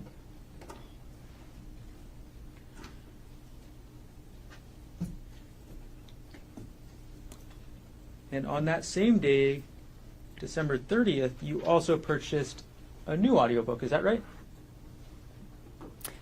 I don't recall. You purchased an audiobook called Not Just Friends on December 30th, 2024, is that right? I do recall purchasing that book. I'm not sure of the exact date, but that sounds like the right time frame, yes. And then on the same day, December 30th at 7:29 p.m., you open up a spreadsheet on your computer, correct? Probably. I work with spreadsheets very, very frequently. On that date at 7:29 p.m., you opened a spreadsheet about your and Arielle's wedding. Is that right? I don't recall, but that sounds plausible, yes. And in that spreadsheet, there was information about the wedding, correct? There's a lot of information in the spreadsheet. There's a guest list, right? A guest list? There was Yes. Tasks for you and Arielle to do to prepare, correct? Yes. And there was the cost. And a lot of other stuff. There was the cost there, correct? The cost was there too, yes. Okay. Oh, sorry. Moving on now to December 31st. December 31st is Christmas Eve, right? I'm sorry, New Year's Eve. Yes. Okay, New Year's Eve, 8:38 p.m., you accessed a PDF file on your computer from that JPR divorce folder. Is that correct? I don't recall doing that at all. You don't recall? No.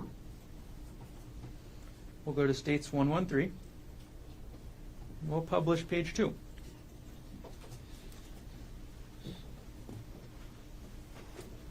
So, on December 31st, 2024, you can see the exhibit, right, Doctor?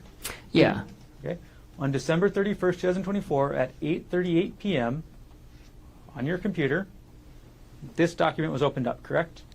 Again, I don't recall opening up this document. I can't think of a reason why I would have opened up this document. Again, it's a credit card statement from 2016 that was part of the hearing on the divorce, but it's not even actually it's not even the document for the divorce hearing. It's just one of the credit card statements, and I have no recollection of opening this document at that time and don't know why I did that, or if I did it. And that's what I'm saying, because it says file system last access. Like, so does that get triggered when something other than just opening the document happens? Because I don't recall opening up this document at all. You said a lot At of that words there, time. but at the end of the day, you don't recall, correct? That's correct. That's Okay. correct. This document is in that same folder we talked about earlier, correct? Yes, This is supportive documents for your 2016 divorce hearing, correct? that's correct. And these are the kind of documents that you want to have to present in the hearing, correct? That's correct. They're financial documents that are relevant to a divorce, right? That's right. And this one's actually a bank statement about not yourself, correct? It's a bank statement that was a credit card that was actually in my father's name during that time period. But we were. I'm trying to recall exactly. I think we had used it to transfer like a credit card balance that we had onto his credit card because they were offering like a no interest, no payments for whatever, and we were using that to pay off this credit card. I was using it to pay off my credit card debt at a more favorable or zero interest rate. But yeah, that was a credit card in my dad's name. So you included this document in your divorce hearing folder because it was relevant to your divorce, right? That's correct. Okay. Now, at 8:38 p.m. on New Year's Eve, you also looked up a March 2022 pay stub for Arielle Konig, correct? I'm sorry, can you say that again?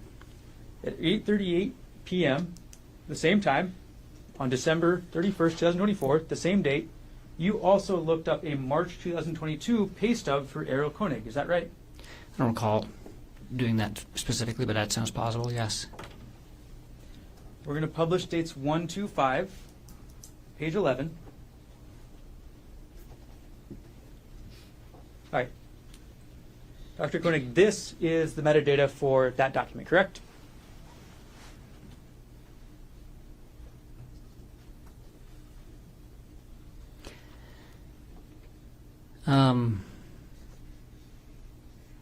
Yes, this is the data for that document, yes. Okay. And the last access date and time is December 31st, 2024 at 8:38 p.m., correct? That's correct.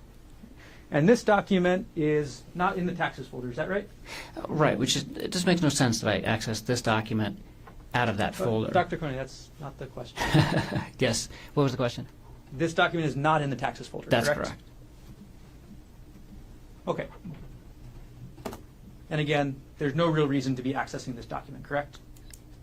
There's no reason that I can think of accessing this document out of that folder. I can think of a reason why I was looking at her taxes potentially at the end of the year, but I don't know why I would have never gone to that folder to look for her tax documents, because I have a tax document folder that has all of her tax stuff in it. And again, the document we're talking about is literally just a pay stub for 1 month, right? That's right. It's the only information in that document is how much Arielle got paid in March 2022, right? Right. No relevance to taxes in the year 2024, correct? That's right. She's not even at the same job at this point, right? That's right. So at the same time, the data from your computer shows opening up divorce-related documents as well as an old pay stub for Arielle, correct? That's correct. How much each person gets paid is very relevant in divorce, right, Dr. Konig? That's correct. And again, this is all 8:38 p.m. on New Year's Eve, right? That's correct.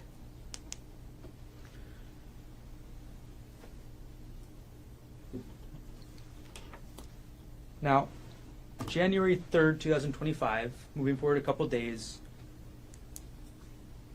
you save a file on your computer with an Excel spreadsheet that has the chats between Arielle Konig and Jeff Miller. Is that right? I don't remember the exact date and time, but I did have a spreadsheet like that, yes. You had a spreadsheet that was essentially the entire chats that they had, correct? Yes. And you saved that in January 2025, correct? I don't remember the exact date. I thought I did that in December.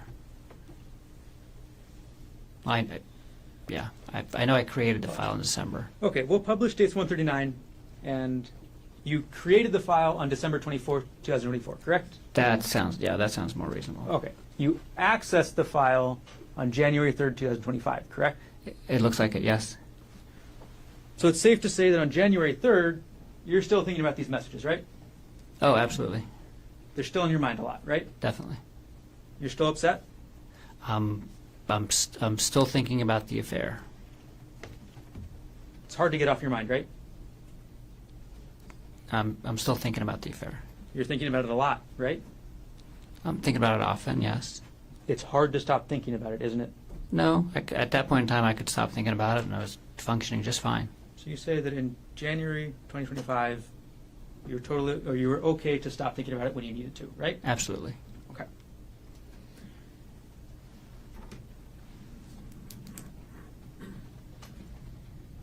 on January 7th, 2025, you purchased another audiobook, correct? I don't recall. We'll put States Exhibit 106 up on the screen. And this is going to be page 6 of 7. On January 7th, 2025, you purchased an audiobook called Not Just Friends, correct? I thought we said that I purchased that on the 30th. January 7th, 2025. You purchased this audiobook, correct? Yes. And on January 7th, 2025, again, the title was Not, and it's in little half quotes, Just Friends, right? Isn't that the same book that we said I purchased on the 30th?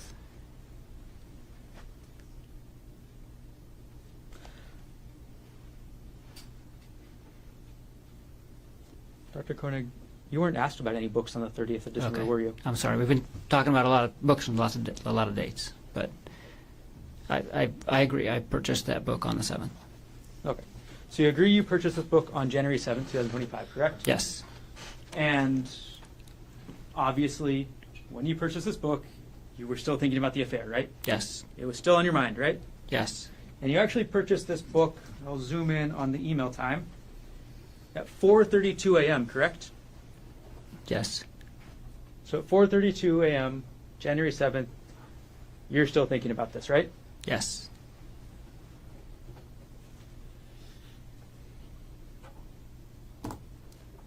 The same day, January 7th, 2025, at 6:59 a.m., you go back into your JPR, Jesse Patella Ray, divorce folder, correct? I have no recollection of going into the divorce folders for my previous divorce during this time.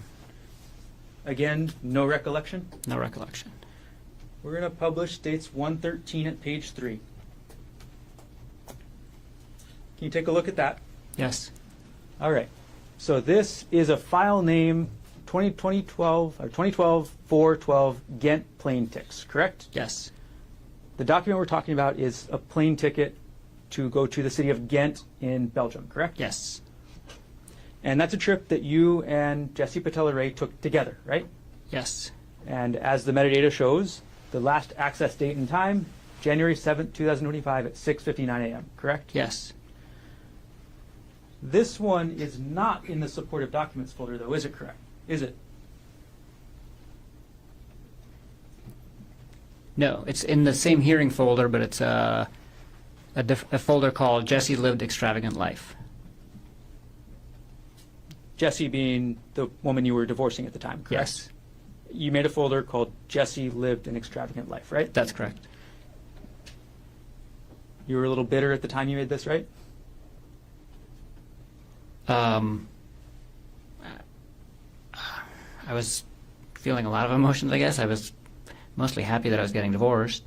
At that time, we had, separated, and we were both, at that time, she was ready to get remarried, actually. And I was moving on, and I wasn't really feeling bitter, but the folder name is descriptive of what's in it, not of my feelings at the time, I guess I would say. Okay. You made the name on the folder, right? Yes, And you say it's descriptive of the documents inside, correct? that's correct. So that means the documents inside are your evidence of how extravagant your ex-wife's life was, correct? That's correct. Dr. Konig, isn't it true that this trip in 2012 to Ghent, you went with Ms. Patella Ray? Yes, You guys went on that trip together, right? yes, And it's in the Jesse Lived Extravagant Life folder, correct? yes. Before I move on to the next date, do you want to take the break or no? We can go up until 12:30 if you just want to like to take the break, unless we should take it now. The next group has quite a lot. Okay. We'll take our break now, Mr. Garner. Ladies and gentlemen, we'll come back at 1:30. We'll continue on. Leave your notebooks on the chair. Don't talk to anybody about this case. Keep an open mind. You know how to try to learn about this case outside. Have a good night. All rise.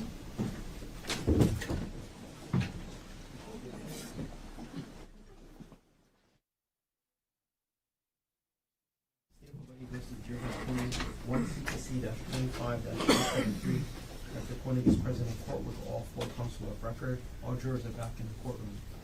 Dr. Konig, if you could return up to the witness stand.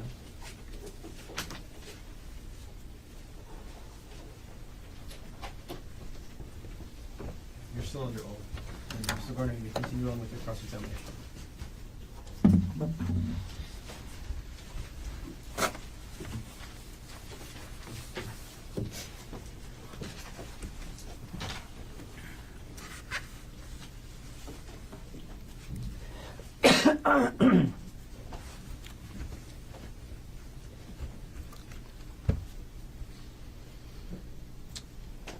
Good afternoon. Good afternoon. I'm going to publish State's Exhibit 115, page 1. All right, Dr. Konig, isn't it true that on January 9, 2025, at 9:10 p.m., you used the Microsoft Edge browser to log into Arielle's computer backup?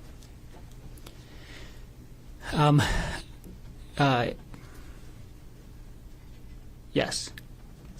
So what you're logging into that this exhibit shows is a backup of Arielle's hard drive created in 2011, correct? No. It's a portable hard drive that she had that had old documents on it.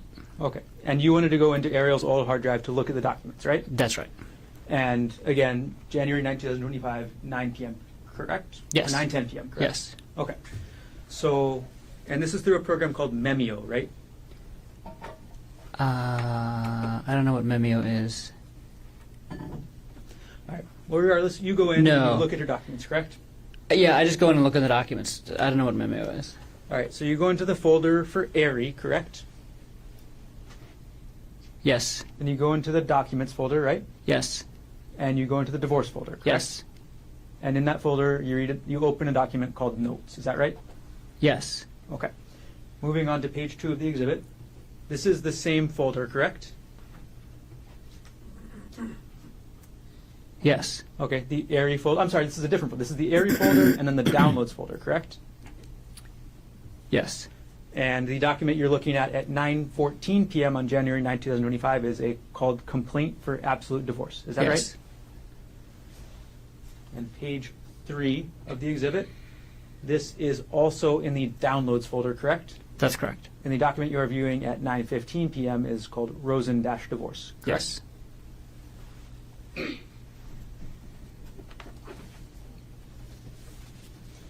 And again, these were all on Arielle's external hard drive, correct? Yes. On February 3rd, 2025, you go back to your prior divorce folder, is that correct? I don't recall that at all. Publishing States Exhibit 113, page 4. On February 3rd, 2025, you go back to your divorce folder from your prior divorce to Jessica Patella Ray. Is that correct? I do not recall doing this at all. And this is, again, looking at the account statement from your father's account that you moved money into for your loan purposes. That's correct? It looks like it's the same credit card. I can't remember if it's the same statement date, but it's that same PK Chase Freedom credit card that we used to transfer a balance into to pay it down. And the last access date and time from the computer system is February 3rd, 2025 at 8:42 a.m., correct? The last access date and time from the computer system is that date and time. That's correct. So between December 14th and February 3rd, there are 4 different accesses to your prior divorce folder on your computer, correct? From the computer system, yes. That you have no recollection of. That I have no recollection of. But you are looking at Arielle's documents on her hard drive about divorce, correct? Yes, I did look at that divorce folder on her portable hard drive on that date and time. And during that time period, you're also looking into Arielle's old pay stubs, right? Yes. You're also looking into your tax notes that include information about how much alimony and child support you paid, right? Again, I don't recall looking at a 2018 tax notes during that time, but that tax document was accessed by the system at that time, and that tax document does include alimony and child support. And you're researching these financial documents and these divorce documents because you want to see how much damage you're going to suffer in a divorce. Isn't that right? That's not right. In January, you also review your wedding documents again. Is that correct? I don't recall. Maybe show me what you're discussing.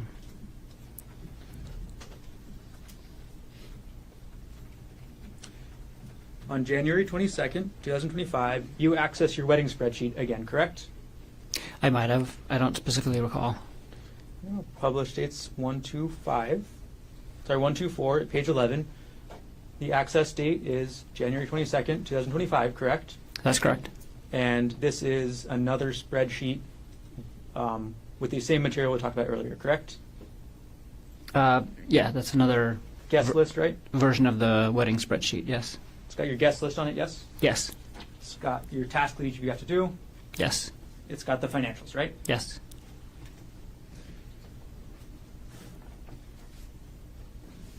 And on the same date, January 22nd, 2025, at 3:04 p.m., you view a document called Worthington Konig Wedding Room Block 9.14.18, correct? I don't remember doing that at all. You have no recollection of I this. have no recollection of doing that. It's the same date as the Excel spreadsheet, right? Yes. We're going to publish dates 124 at page 12. And again, if you can look, the file system last access date, January 22nd, 2025 at 3:04 p.m., correct? Yes, I see that. Okay. And in this document, this is the reservation for the venue of your wedding, correct? That's right. And it specifically shows how much that cost. Isn't that right? I have no recollection of what's on that document. No recollection. Okay, we'll publish to the next page.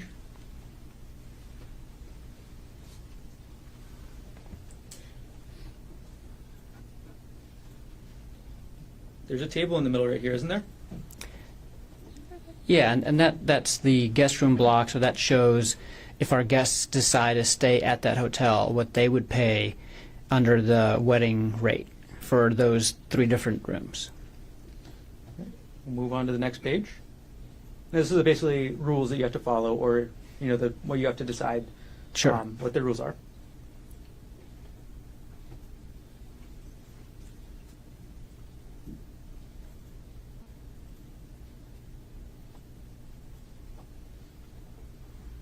And this has an anticipated revenue section, correct? Yeah, so they had a minimum. So we were holding our wedding at this venue, and they had a minimum revenue that they needed to generate from room reservations from our guests, and that was the minimum. And the overall cost for your wedding was $55,000 approximately, correct? That sounds about right. I don't recall the exact number. But And you were is looking at- that in that document? I Is asked that- you in general. No. Oh, I'm just wondering where you got your number from. The overall cost from your wedding is from your spreadsheets, correct? Yes. So you're looking up multiple different spreadsheets with the cost, right? I have no recollection of looking at the wedding room block document. I don't have a recollection of looking at the wedding spreadsheet either, but I could potentially think of a reason why I would have done that. But I've no recollection of opening that wedding room block and have no idea why I would have done that. The next date that you open the wedding spreadsheet is February 24th, 2025. Isn't that correct? I don't remember opening the wedding spreadsheet, but You don't recall? Okay. You also open a document called Final Floral Proposal on March 14th, 2025. Isn't that correct? no, I don't think I did. I don't remember doing that. And if that's related to the wedding, I certainly did not look at the floral contract or whatever. What is it called? You're saying you did not look at the floral contract No. or the Final Floral Proposal. Is that right? I 100% did not look at the final floral proposal for our wedding in March. The published dates 124 at page 21. The document that we're looking at has a file name of Final Floral Proposal, correct? That's correct. file system, last access date and time, March 14, 2025. Yeah, the computer system accessed it on that date and time. I have no recollection of opening this document and looking at that date and time. The computer system did all this? Yes. The computer system opened this document, is what you're saying today? I'm not sure what Where the does computer access system go? did. It says Okay. accessed. That is what the computer It system. says accessed. Just that. The computer system accessed this document, right? That's correct. Okay.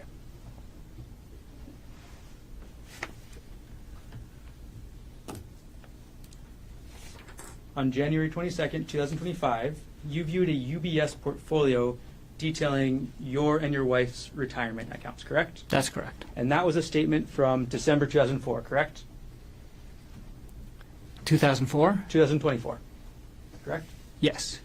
So in December 2024, you get the UBS statement detailing how much you and your wife have in your retirement accounts. Is That's that right? correct. Yes. And you review that on January 22nd, 2025. Yes, I do remember that. And this is actually within a month of getting the statement, right?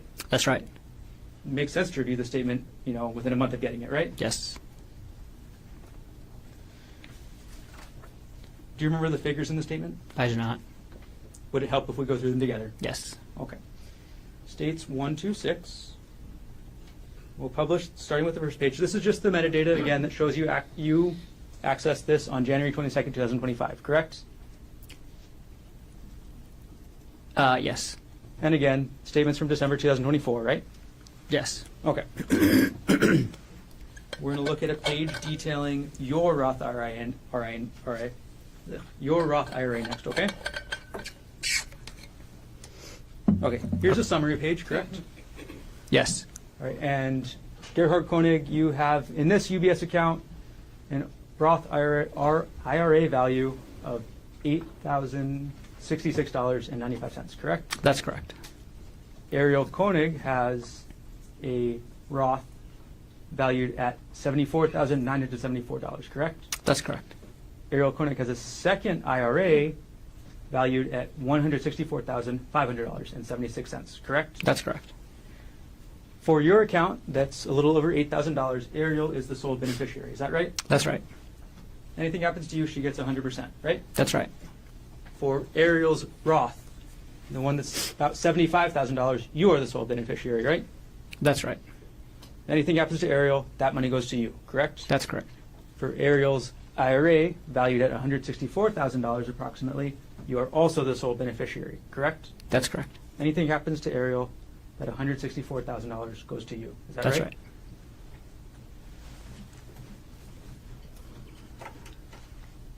In January 22nd, 2025, that's about the same time that you're doing all your life insurance work, right? That's right. And that's the same, or around the same time that you send Arielle that email instructing her to get a $250,000 life insurance policy, correct? I did not instruct her to get that. It was a discussion that we had together, and the email was a summary of the product and the person to talk to after I contacted AAA. So I wasn't telling her to get life insurance. It was, here, contact this guy and ask for this product to get the life insurance that we discussed. And you sent that on January 21st, is that correct?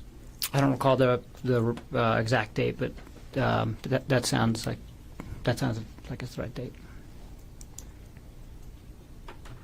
On February 4th, 2025, you viewed a May 2022 pay stub for Arielle, isn't that correct? I'm sorry, say that again? On February 4th, 2025, at 2:29 p.m., you viewed a May 2022 pay stub for Arielle, correct? I have no recollection of that.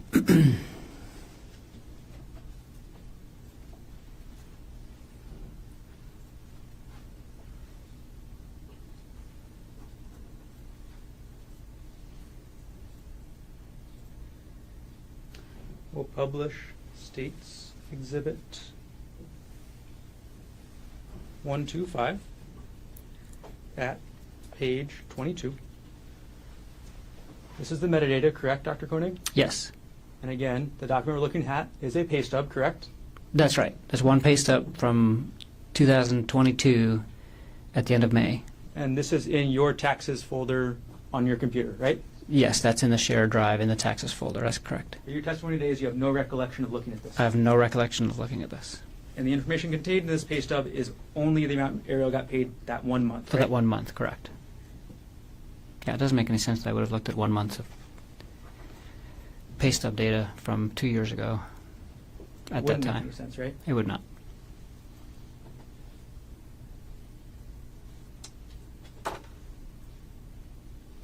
On March 14th, 2025, you viewed a 2018 Wealthfront account statement for Arielle. Isn't that correct? I don't have any recollection of that. Published States Exhibit 125 at page 24. Now, again, this is about a 2018 statement, correct? That's correct. And this is a statement for an account, a retirement account, or sorry, an investment account belonging only to Arielle. Isn't that correct? Yeah, but I don't even think she still had it at this point in time. So this was a Objection, non-responsive. yeah. I have no recollection. I have no recollection of looking at this document. Ask the question again. This document is from 2018, correct? That's correct. And again, no recollection. No recollection.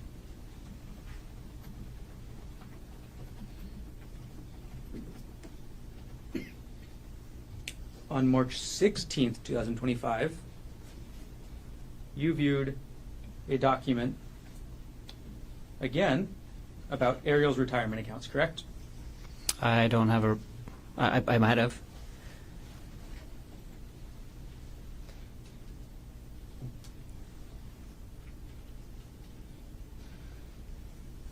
In a published States Exhibit 125 at page 36. On March 16th, 2025, you accessed a document that belongs, or that is about Arielle's financials, correct?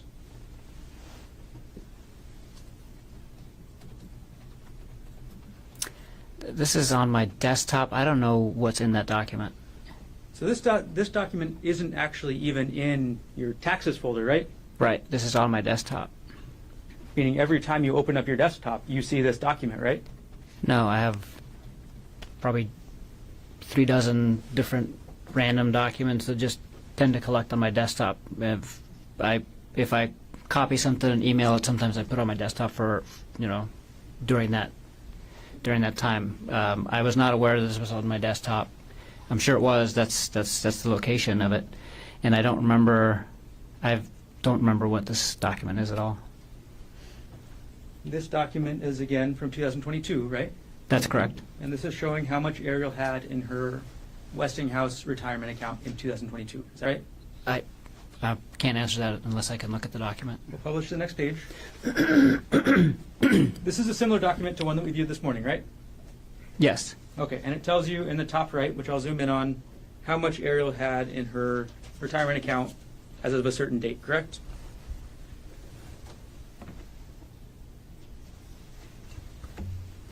Yes. It says the total value of that account, and what's the date? The date was, the account summary shows 2022 in November, correct? Oh, yeah. So this document is about Arielle's retirement account from November 2022, correct? That's correct. Yeah, I remember looking at this. I did look at this. Okay, now you do remember looking I at do, this. yes. Okay. And November 2022 is a couple years before March 2025, correct? That's correct. It's 2.5 years, right? Yes.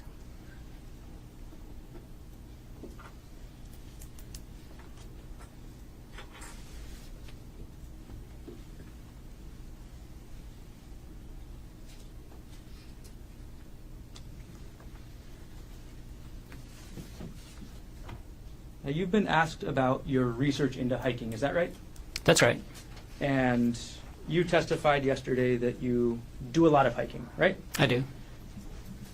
Isn't it true that there are only searches and computer data related to hiking between the dates of February 28, 2025 to March 4, 2025 on that computer? That's correct. Well, objection. There was a search range in the search warrant. Do we speak in objections? There was a search range in the search warrant. This question was about the entire computer. Approach.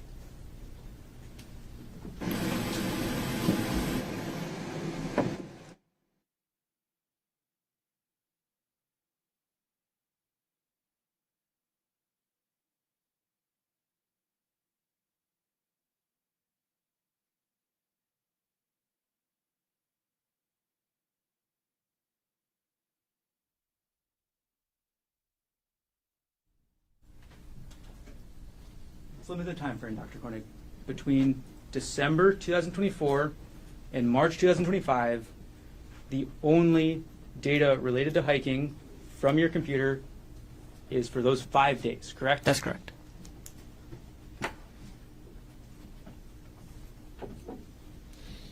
And in January 2025, you actually treated a woman in the course of your work for having a rock fall on her at a waterfall. Is that right? That's right.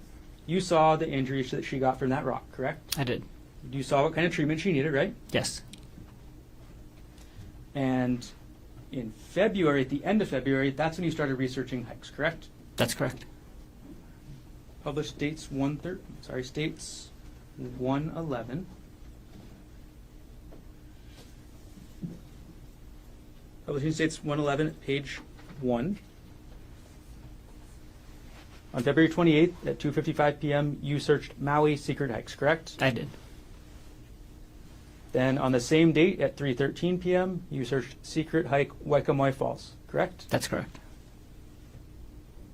Then a couple minutes later on the same day, you move on to Oahu, correct? Yes. And you search best Oahu hikes, right? That's right.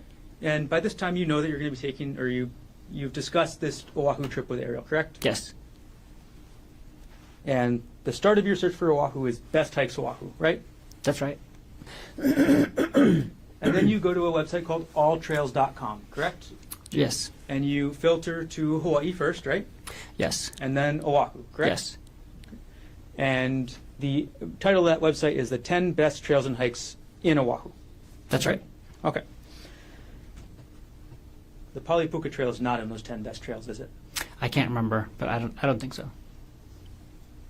Publishing next page to page 5. So February 28, 2025, 3:30 p.m., you click on a YouTube link titled Easy Hike on Oahu, Makapu'u Lighthouse Trail. Is that right? That's correct. Okay.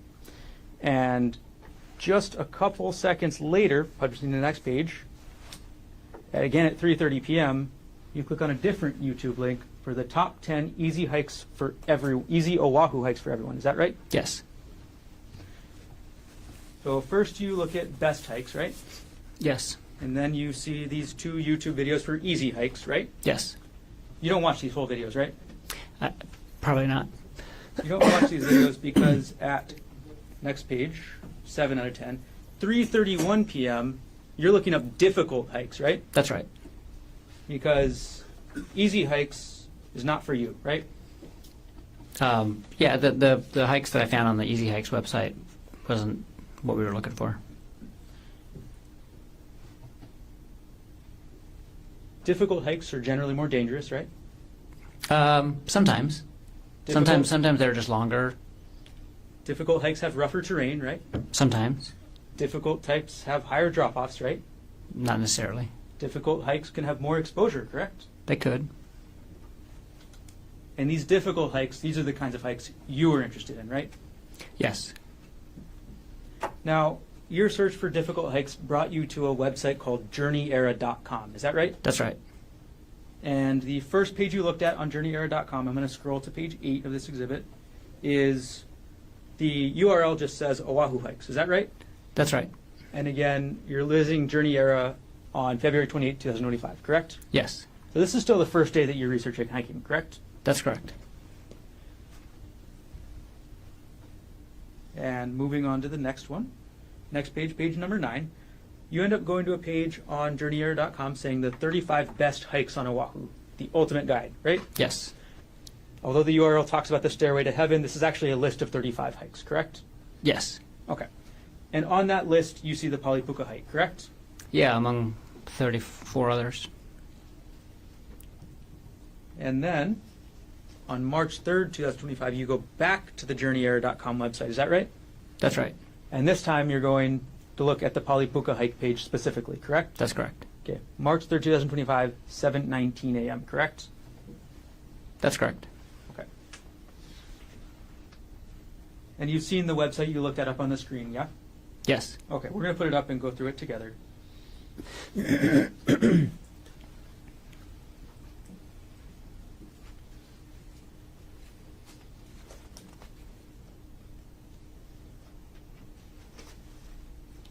All right, this is the front page of the website, right? Yes. All right, we're going to go to page 2. When you read this, you saw that sentence that says, the Poly Lookout itself is a popular tourist spot, but 99% of visitors to the lookout don't hike. They just look over the valley. You saw that sentence, right? I'm sure I did, yeah. And then you saw the page that describes the hike, isn't that right? That's right. You read the description? Yes. So you read the description that says, the hike isn't necessarily dangerous, but much of the path is on the edge of a huge drop-off. You read that, right? I'm sure I did. And you read the sentence that says, does that make it dangerous? You decide. I'm sure I did. I remember reading this whole article. So you remember reading the whole article. Yes. You remember reading the part that says that the hike spits you out on the edge of a cliff with a huge drop-off. If it says that, then I read that. You remember looking at this picture of the hike, right? Yes. And you see this picture, and this is what you want to do. Yes. This is the hike you want to take Arielle on, right? Yes. Next page.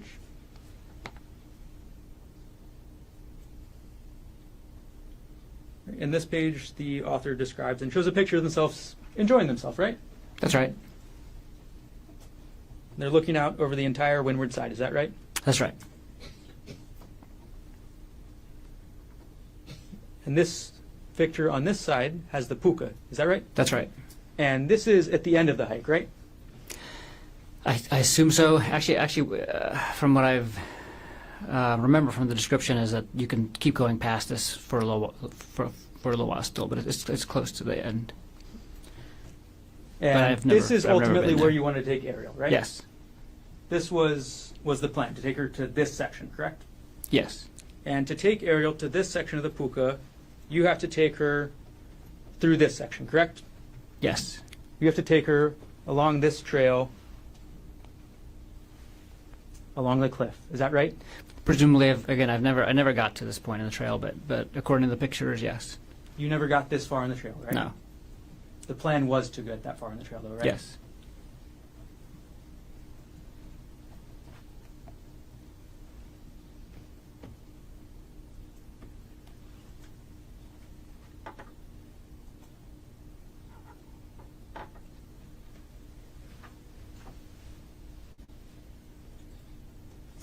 And then you saw the end of the article. Sorry, I'll put it back up. You saw the end of the article where it gives you advice, right? Where it says, be safe going down and take it slow, as it can be slippery and the drop looks very unforgiving. Yes. You read that, right? Yes.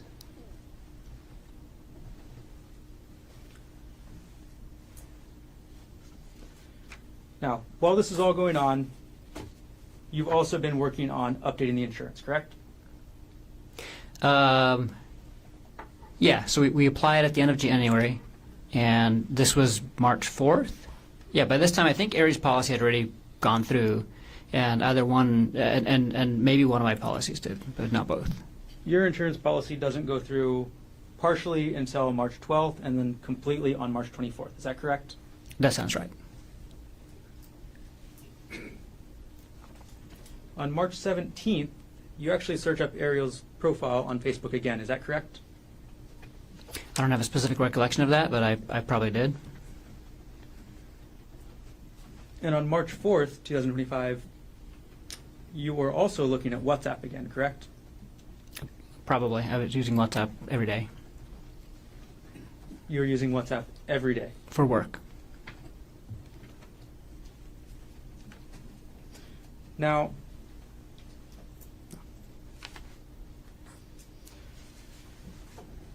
okay.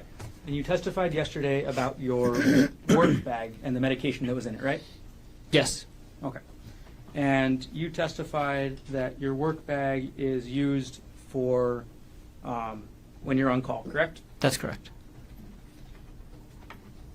And you testified that you normally keep medication in there to provide if it's a rush situation, right? Yes. And the medication that you keep there can be dangerous, correct? That's correct. The medication that you keep in that bag can kill somebody, right? I'll have to look at the medication that's in there, but a lot of the medications that I use at work can be lethal if not given appropriately. Well, let's publish State's Exhibit 98. Can you see the vial on the bottom right of this bag? Yes, I can. Do you need me to zoom in so you can read the label? No, I know what that is. The trade name of this drug is called Diprivan, is that correct? That's correct. The actual name of the drug, or the scientific name, is called propofol, correct? That's correct. Propofol is one of the main drugs that actually, I'll use a non-scientific word, puts you to sleep during anesthesia, correct? It's a very common drug that we use to initiate and sometimes maintain anesthesia.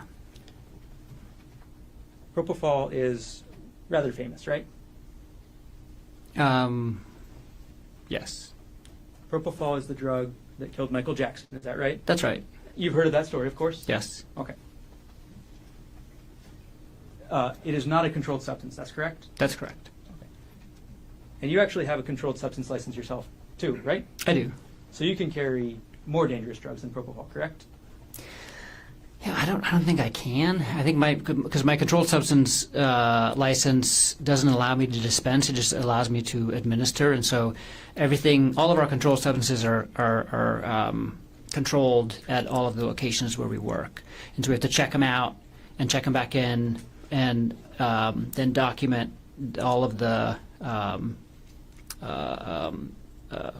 vials that we used during the day. I've never taken controlled substances home. I would never. It's not something I want to get into. So I don't even know if it's allowed under my license, but I can administer it.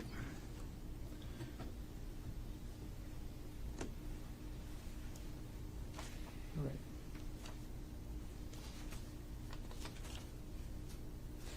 Now, let's take this exhibit down, and let's talk about March 24th, 2025. It was a normal morning, right? Yes. You and Arielle weren't fighting when you woke up at the hotel, correct? No. You gave her that birthday card, right? Yes. And then you and Arielle go to the bakery and get breakfast, correct? No, we went and got breakfast in the hotel. Got it. And then you go to the bakery to get coffee, right? Coffee and pastries, yeah. And then you and Arielle head out in your rental car up to the Polypuca, is that right? That's right. You drive up the Poly Highway, right? Yes. And you park in the parking lot at the Poly Lookout, correct? That's right. Okay. And you knew from your research into this hike that 99% of the people up at that lookout would not be going on the trail, correct? Yeah, I didn't know the actual amount, but I knew the lookout was popular and the hike was less popular. And that actually said 99% versus 1%, right? Where did what say? The Oh, website you researched. the Journey Ear article. Oh yeah, that did say that.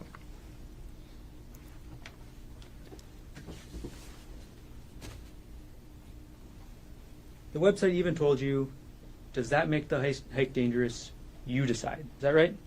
No, the website when the website said that, it was talking about the trail being next to a cliff, not the trail being some isolated, secluded spot that there's no people. The website said you decide if the trail is dangerous, correct? No, the website said specifically, it's not dangerous if you stay on the trail, but if you don't stay on the trail, you might fall off the cliff. Is that dangerous? You decide. And you saw that cliff, right? I did. On the picture, And you saw that cliff was at minimum several hundred feet high, correct? yes, You know, common sense tells you somebody falls off that cliff, they're going to die, right? that's correct. And the website even tells you that the hike spits you out on the edge of a cliff with a huge drop off. Is that right? That's right. And that photo that we looked at shows the trail going right along the cliff edge, correct? For parts of it. And this is the hike that you wanted to take Arielle on for her birthday, right? Yes. You wanted to go through the start of the hike, correct? I'm sorry. Can you say that again? You wanted to do more than just start the hike, correct? I wanted to do more than just start the hike. That's correct. You wanted to do the whole hike, is that right? That was the plan.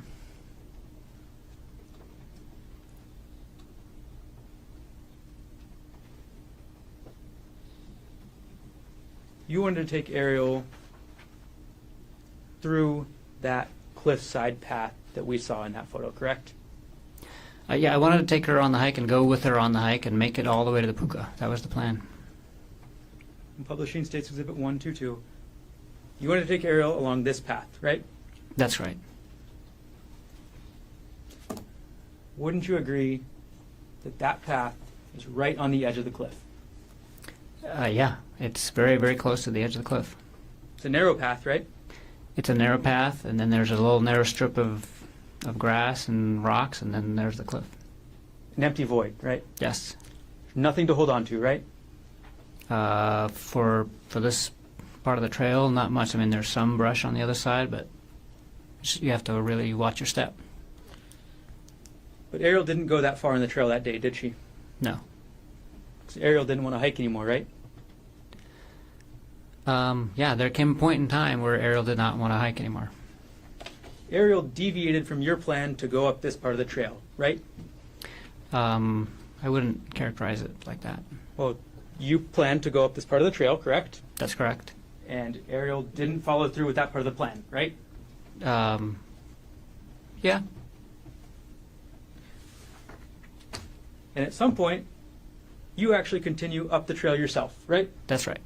Without Arielle, That's right. on her birthday. That's right.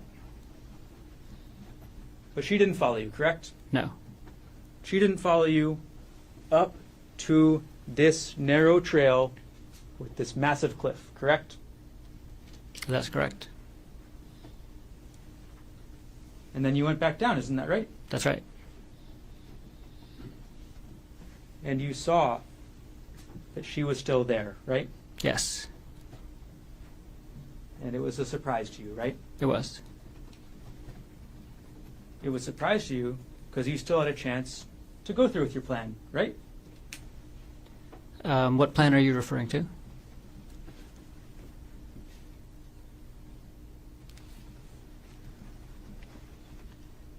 It was a surprise because you still had a chance to go through with your plan to push Arielle off the cliff. Isn't that right? That is not right at all. The area where you and Arielle ended up still had a massive cliff next to it, correct? Yes, The area where you took the selfie had a massive cliff behind it, correct? that's correct. It would work just as well as the area in this photo to push somebody off, correct? It would work just as well to push somebody off. What do you, like, I don't understand the question. Well, somebody would be just as dead if they fell off this part or if they fell off the part where you guys ended Absolutely. up. Yes? They would be as dead falling anywhere along this trail because the cliff is extremely high. I'm going to take these a bit down.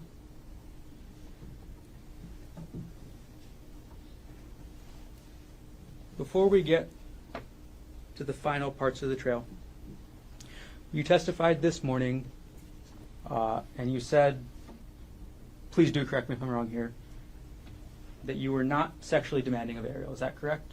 That's correct. That is your testimony.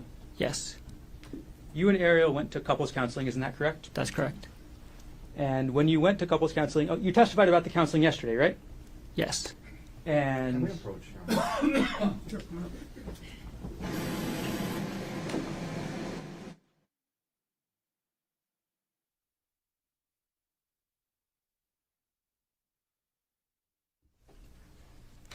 Dr. Konig, just to clarify one more time, you testified this morning that you were not sexually demanding towards Arielle. Is that correct? I think the question was if I ever demanded sex of Ari, and I've never demanded sex of Ari. So you never demanded it, right? That's right. How often did you want to have sex with Arielle? There was no specific number of times.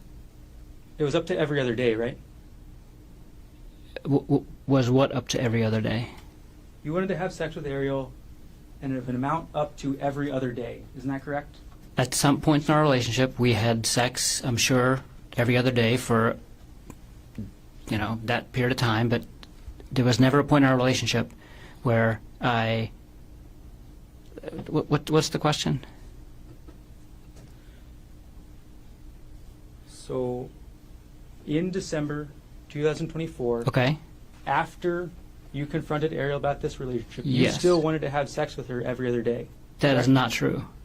We had sex for a portion of December, and it was not every other day, and I never demanded to have sex with her every other day in December or at any point in time in our relationship. And after December 24th, she did not have sex with you again, correct? After December 24th, we did not have sex again. And you testified yesterday that you went to couples counseling, correct? That's correct. And you testified that there were other issues, right? That's right. And one of those issues was an intimacy issue, correct? That's correct. Okay. And the couples therapist you saw, at least one of them was named Gemma Cannon, correct? That's right. And she had a meeting with you in December 2024, right? She met with both of us on December 27th. December 27th. So this is the same day as you've had this continued fight with Arielle, right? We had, I would say, two arguments, two big arguments in December, and one was around the middle of the month, and the other one was on the night of December 26th, and then we argued about it again on the morning of December 27th, right before counseling. That's correct. So you went to counseling with both you and Arielle, correct? That's right. And you both told the counselor what your problems were, right? Yes. And the counselor, Miss Cannon, Objection. If we get hearsay, if we're getting into what somebody else said. The substance not coming in. Overrule. Excuse me? No. It's not substantive. Overrule. okay, so you and Arielle both told the counselor what your problems were, right? Yes. Your problem was the same problem you've talked about a lot already, right? The Yeah, emotional affair. The main issue that I wanted to address was the aftermath of the emotional affair, which included a lot of different issues in our relationship. It wasn't just one thing. It was a big kind of... It was a... And Arielle also stated what her problems were, right? That's right. And the counselor listened to both of you and came up with a plan, that's right? That's right. And the counselor's plan was to deal with the intimacy issues first, correct? The counselor's plan was to deal with the issues that Arielle brought up first, yes. That was the intimacy issues? Yeah, part of it. And then she would deal with the affair afterwards, right? Yes. Not afterwards, but because, again, these are not just like things you check off, off of a to-do list. The affair was causing a lot of issues in our relationship, and addressing those issues were going to take probably years.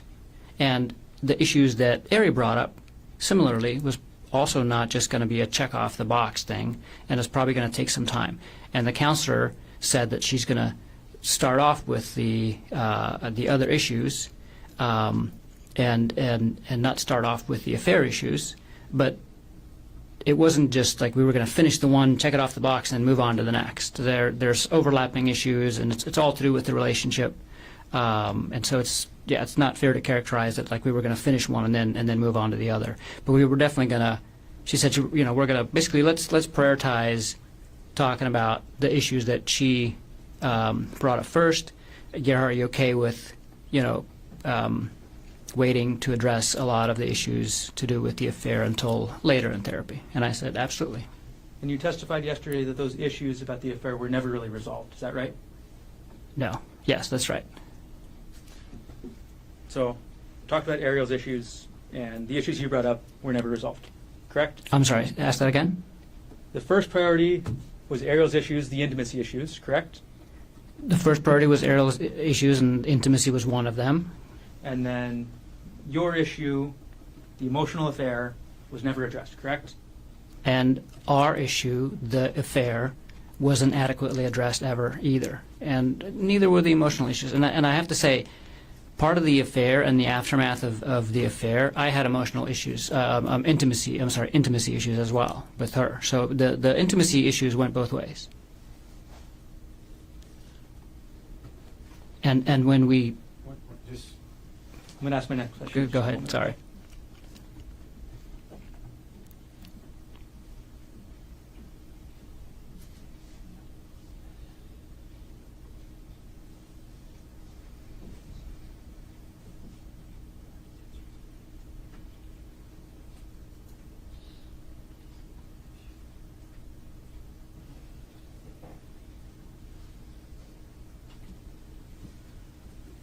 Okay.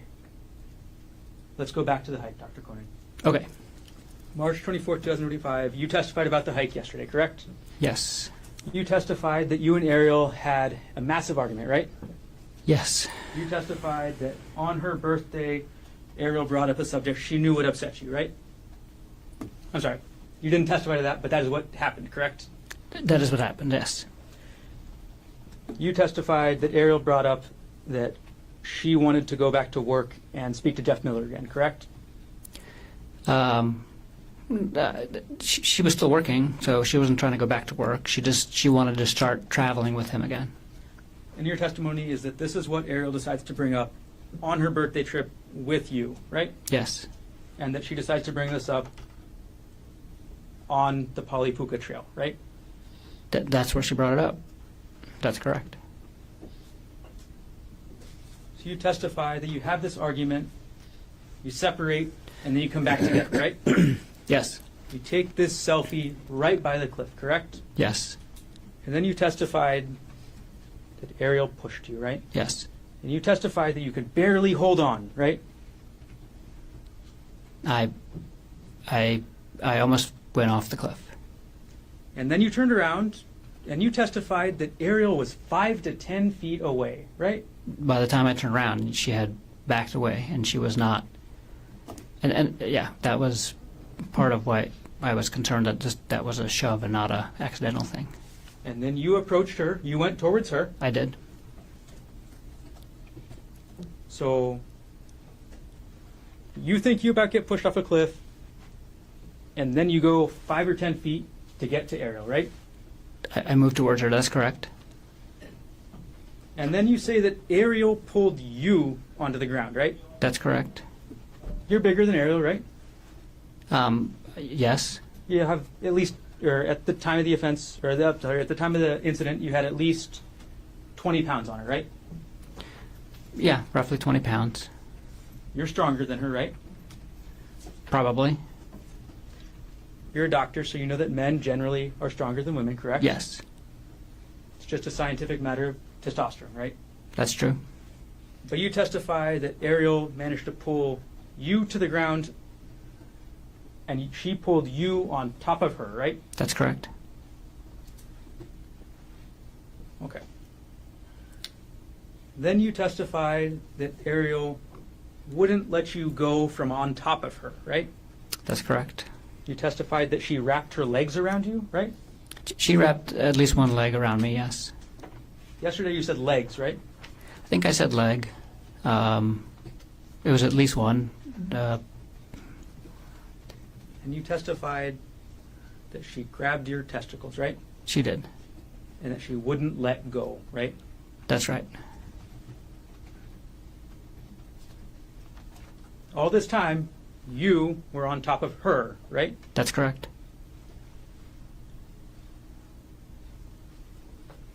And then you testified that Arielle took that rock.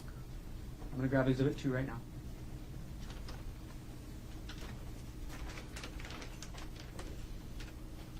You testified that Arielle took this rock and hit you in the face. Isn't that right? That's right. And you said, the first hit, she got me kind of good, right? That's right. And you said she kept trying, right? That's right. And you testified you tried to start blocking it, right? Yes. And you testified she actually got a couple more hits in, right? Yes. So, but you don't know how many hits, right? No. One good hit to the side of your face, correct? That's right.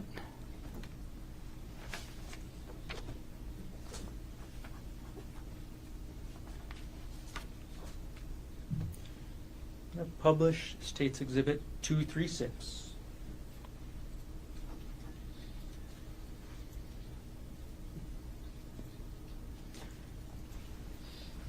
This is a photo of you from March 24th, 2025, correct? That's right.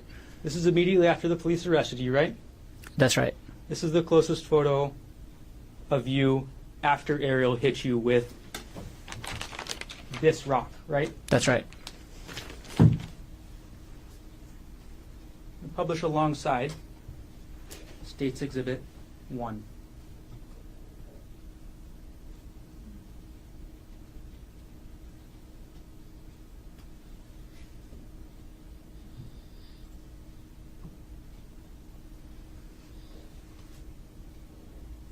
Okay, so on the right side, we have you after Arielle got one good hit with you with the rock, right? That's right. And on the right side, we have you after Arielle kept hitting you with the rock and got a couple other less good hits. Is that right? That's right. On the left side of the screen, you testified that you hit Arielle 2 times, right? That's correct. On the left side of the screen, we have the results that you say you hit her only 2 times, correct? That's correct. Let's move on to the next day. We're going to publish states, I'm sorry, not the next day. We're going to publish states D30 on the right side. I'm sorry, defense 30 on the right side. Okay, look at the right side of the screen, please. This photo on the right side of the screen is you at the hospital, correct? That's correct. You at the hospital on the night of March 24th, 2025, correct? That's correct. This is you at the hospital after Arielle got a good hit on you with this rock, correct? That's right. On the left side of the screen, I'm going to put up states 23.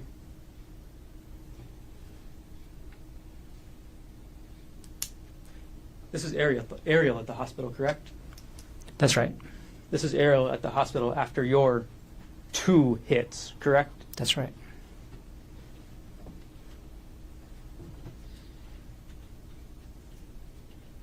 And you say only 2 hits to Arielle, right? I only hit her 2 times.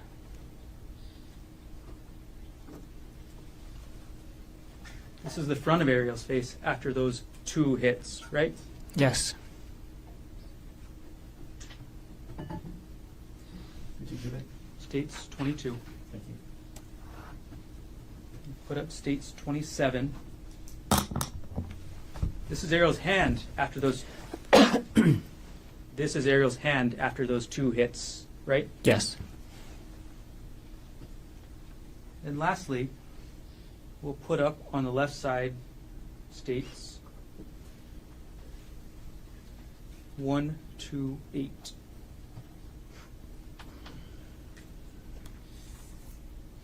On the left side of the screen, that's Arielle on March 25th, 2025, correct? I don't know when that picture was taken, but I'll take your word for it. That's Arielle the day afterwards, right? Like I said, I don't know when that picture was taken, but I'll take your word for it. We'll publish on the right side states 2, 3, 9.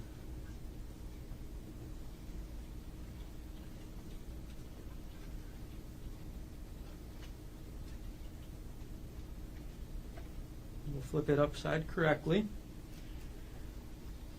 And this is you again, correct? Yes. This is you on March 25th, 2025, right? I think that was like the night of, like just after midnight, but it was after the previous picture. That's right. This is you one day after Arielle hit you really good with this rock, isn't it? That's right.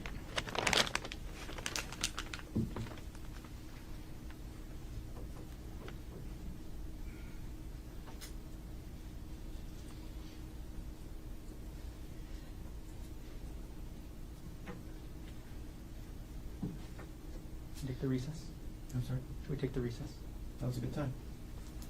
Ladies and gentlemen, let's take our afternoon recess. Ms. McKellen will get to it at 2:45. Leave your notebooks on the chair. All right.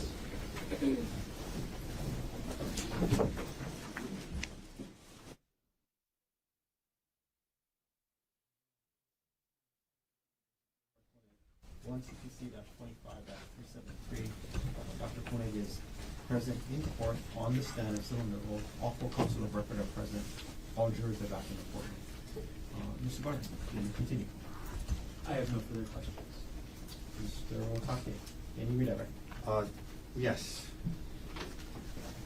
Okay, Gerhardt, I'm going to just try to jam through this. I know it's been a long day. You're asked about going into detective mode.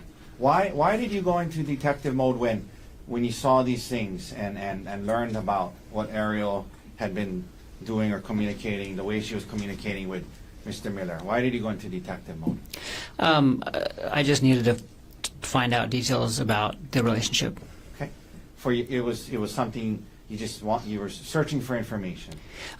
She was obviously deleting things and trying to hide things, and I just wanted to understand what was going on, really. The extent of the Yes. relationship.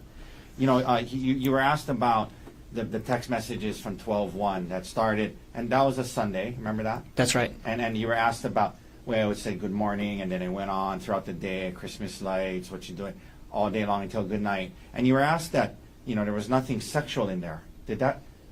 Were you still concerned that on a Sunday your wife was communicating with another man all day long? Yeah. Yes.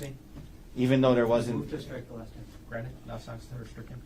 Did the text messages still concern you, even though the word sexual wasn't in there? Yes. Sustain. And move to strike the last time. Granted. Were you concerned by the text messages on that Sunday between your wife and another man? Same objection. Sustain. Misleading. How did you feel about the text messages on that Sunday between your wife and another man? I was very worried.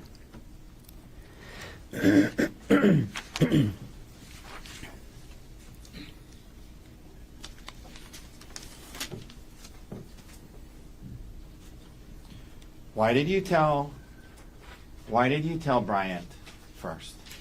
Why did you reach out to Bryant? I reached out to Bryant because he was one of my best friends, and I needed advice, and I wanted to give him a heads up about what was going to happen on the trip. Okay. When you and Arielle talked about her quitting her job, what was your interest?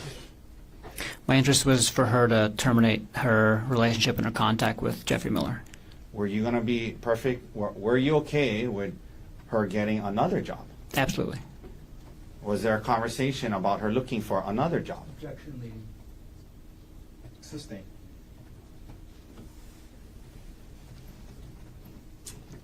Did you and Arielle talk about what would happen if she quit her current job?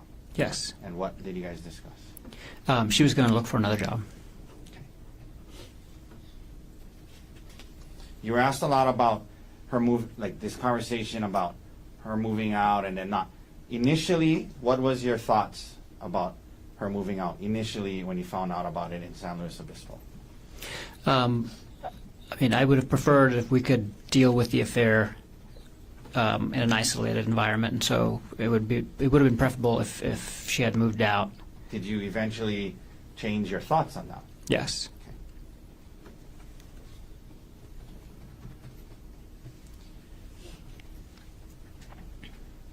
You were asked about monitoring her communications. Is there anything you learned in the audiobooks about that?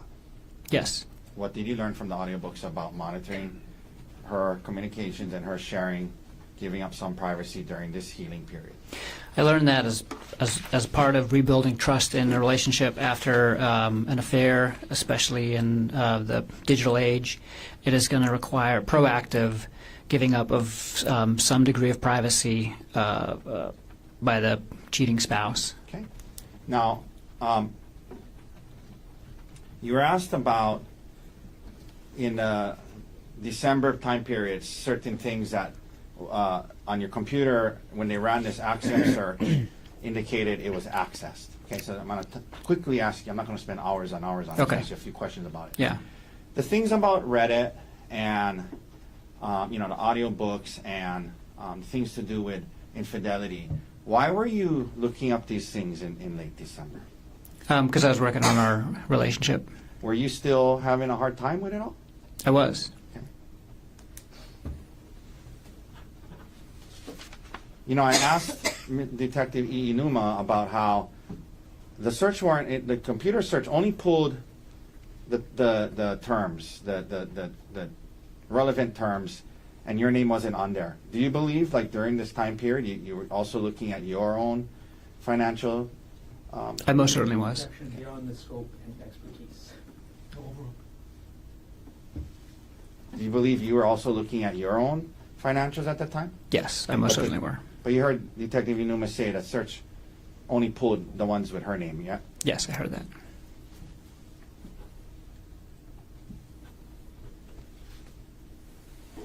You mentioned at the end of the year, sometimes you were saying, you're asked about, I just want you to explain it more. So at the end of the year, when you're doing some tax planning, would you commonly look through certain files? Meeting.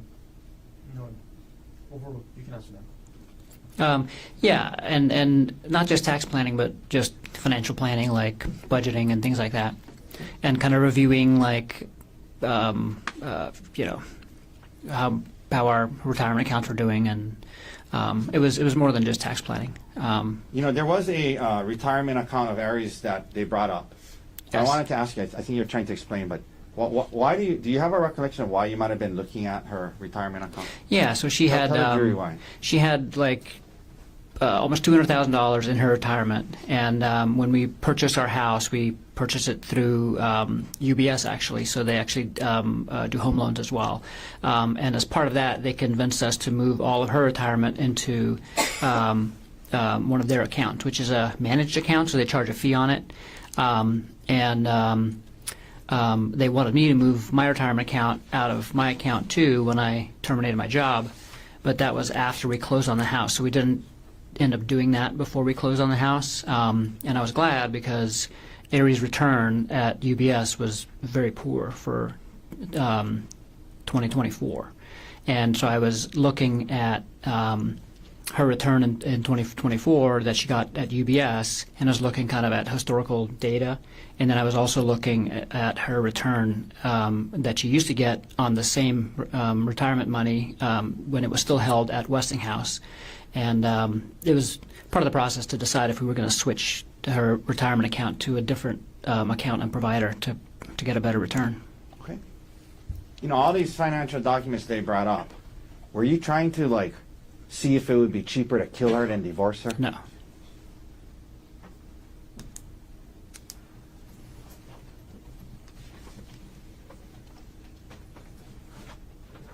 You mentioned Darvo and what that meant. Why did that term resonate with you? Oh, because so it felt like she was deflecting and then also blaming me for now the affair, and then also bringing up other things. And one of the threads that I read in Reddit talked about that idea, and then it used that acronym, and so then I was like, oh. What is this? So I looked up the acronym, and that's what it was. And so then I searched that acronym on Reddit to kind of get more information about people dealing with that specific issue. You were asked about the 2018 Word document about the 2018 taxes and about the child support and alimony. Well, we talked about this the other day, so just really quickly, what other information was on there? Oh, everything to do with our taxes. So, yeah, I don't know if you want to go into specifics, but... So it wasn't just the alimony and child support. That's right.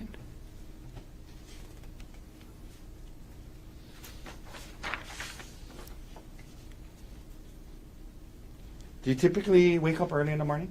Yes.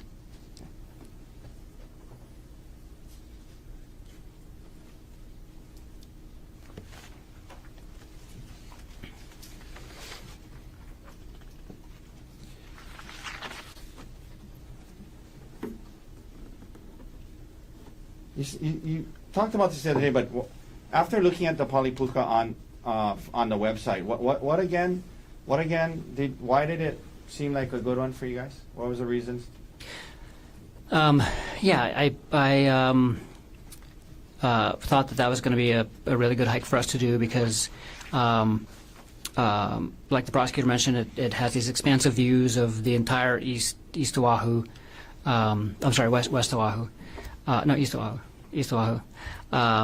And that was kind of one of our goals, is to kind of explore the island but kind of see it, so we can get an idea of what the island looks like. It was a relatively difficult hike, which we're kind of used to, and we like hikes like that. That's like a little bit out of the ordinary. And it ended up, at this really cool spot where we can take a picture. It was close to Waikiki, and it was a short hike. Okay. Fit into our You guys schedule. wanted to do other things that day. Yes. Okay. 1 second.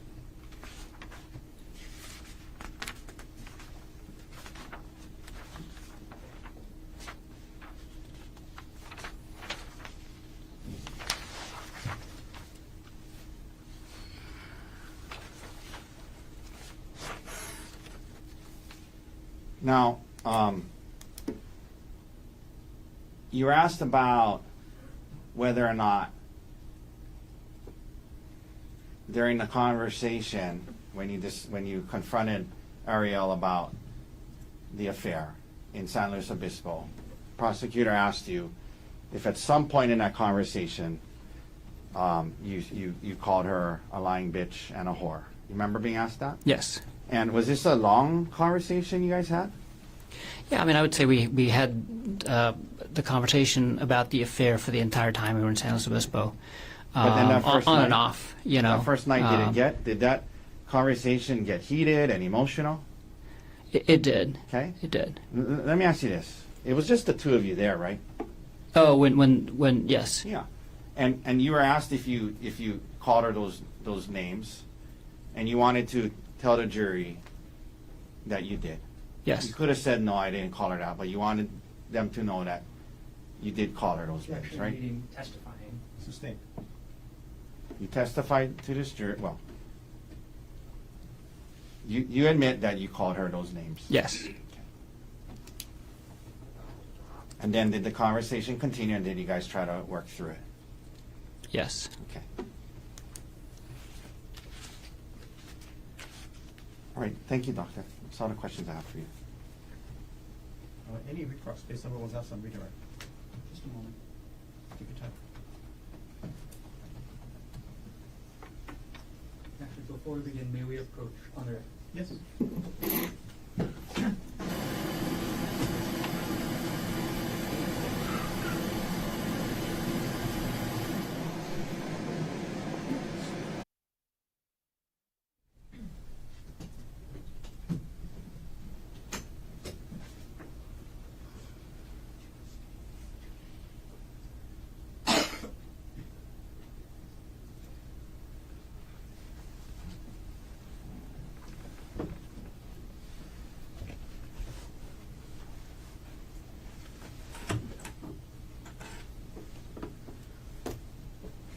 Dr. Konig, we're going to keep this very limited. I'm going to go through two situations. Situation one, if Ari divorces you, you're likely going to be paying child support, correct? Yes. And you know from your last marriage, that's very expensive, right? It's not that expensive, but You paid almost $30,000 a year in 2018, correct? it's not a reason why I wouldn't divorce her if we had a good reason for it. That's all I'm saying. If Arielle divorces you, if she divorces you, you're likely the one that's going to be paying child support. That's correct? If we ended up getting a divorce, I would be paying child support. Correct. If Arielle ends up divorcing you, you don't get anything from her life insurance, correct? If Arielle, if we get divorced, neither one of us gets either one of our life insurances. Arielle divorces you, you don't get any of her retirement accounts, correct? If we get divorced, well, that's not true. I no. If we get divorced, Arielle might get some of my retirement account because my retirement account is much bigger than hers. The question was, if Arielle divorces you, you do not get her retirement account, correct? This is a question of law. That's not that's overruled. I know the retirement accounts are going to be. I know that retirement account division is part of divorce, and I know that there's a lot of things that go into that calculation. I know that my retirement account is much bigger than her retirement account, and I'm not sure what portions we'll be able to keep because it's based on when the contributions were made and things like that. You know that you're likely not going to be taking her retirement if she divorces you, correct? Like I said, I don't know what's going to come of all that. It's a complicated. It's much more complicated than the life insurance issue, for example. And you know that if Ari divorces you, a likely outcome would be 50-50 custody, correct? It depends on the circumstances of the divorce. You knew before March 24, 2025 that if Arielle divorced you, 50-50 custody is generally standard, correct? Yes, absolutely, and that's what I would have been advocating for. Second scenario, if Ari dies, you don't pay any child support, correct?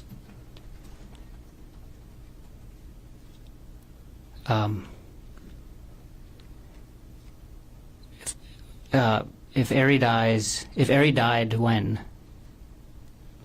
If Arielle Konig dies, you're not going to be paying her any child support, correct? If Ari dies, and yes, I would not be paying. Yes, I would not be paying a dead person child support. Yes. If Arielle dies, you get the $250,000 life insurance policy she took out, correct? Yes. That your suggestion, correct? Not my suggestion to take out the life insurance policy. It was a joint decision. If Arielle dies, you get $250,000 from her retirement, correct? Yes. As the sole beneficiary, correct? Yes. If Arielle dies, you get full custody of the kids, right? If Arielle dies, I'm the only parent left. Yes. No further questions. Mr. Otake? If you get convicted of this charge, Objection. she Hang gets on, she hang gets on. full custody. Approach. Approach.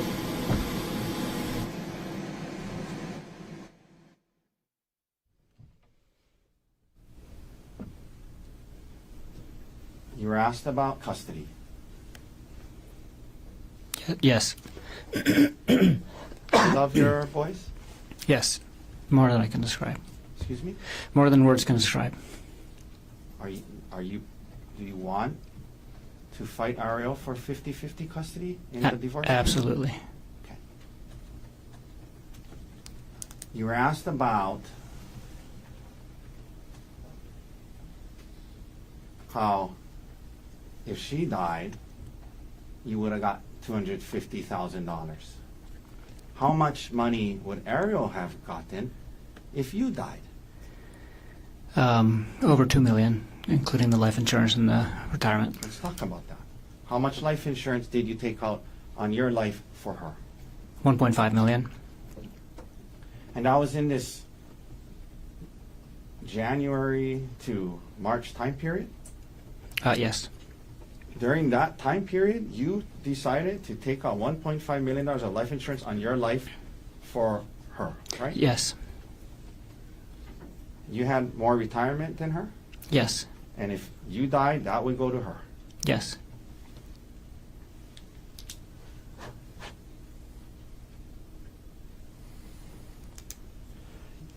They brought up child support. Throughout, when you were your two older kids, they asked you about that. After you and their mom split up, did you pay child support? Yes. Did you feel it was the right thing to do? Yes. Did you want to do that for your kids? Yes. If you and Ari got divorced, would you be willing to pay child support? Yes, absolutely. Would you do financially whatever you needed to do to make sure your kids had a good life? Yes. Thank you, Gerhardt. Any other questions? No further questions. Doctor, thank you. You can return back to council state.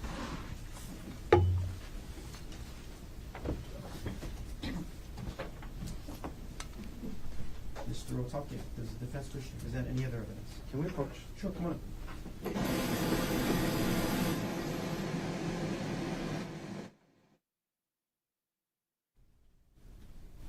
So, ladies and gentlemen, I'm going to release you for the day. It's a long weekend. I think we all could use the long weekend. I hope you get some rest this weekend. I'm going to have you come back on Tuesday. We'll start up at 9 o'clock on Tuesday. That is April 7th. And based on my discussions with the attorneys, we expect to wrap up the presentation of evidence on Tuesday. The case will be submitted to the jury sometime on Tuesday for deliberations. So that's what we're looking at in terms of the schedule. I know it feels like a long road, but we're actually ahead of schedule. So I do hope you have a good, restful weekend. Again, there's a lot of coverage. Don't watch any of the coverage. If it's on when you're having dinner, turn off the TV, walk out of the room. Again, your decision must be based on the evidence presented here in court, so the same 3 rules apply. Don't talk to anybody about this case. Keep an open mind. Do not try to learn about this case outside of the courtroom. All of you, have a safe drive home. Have a good, long weekend. We'll see you on Tuesday. All rise.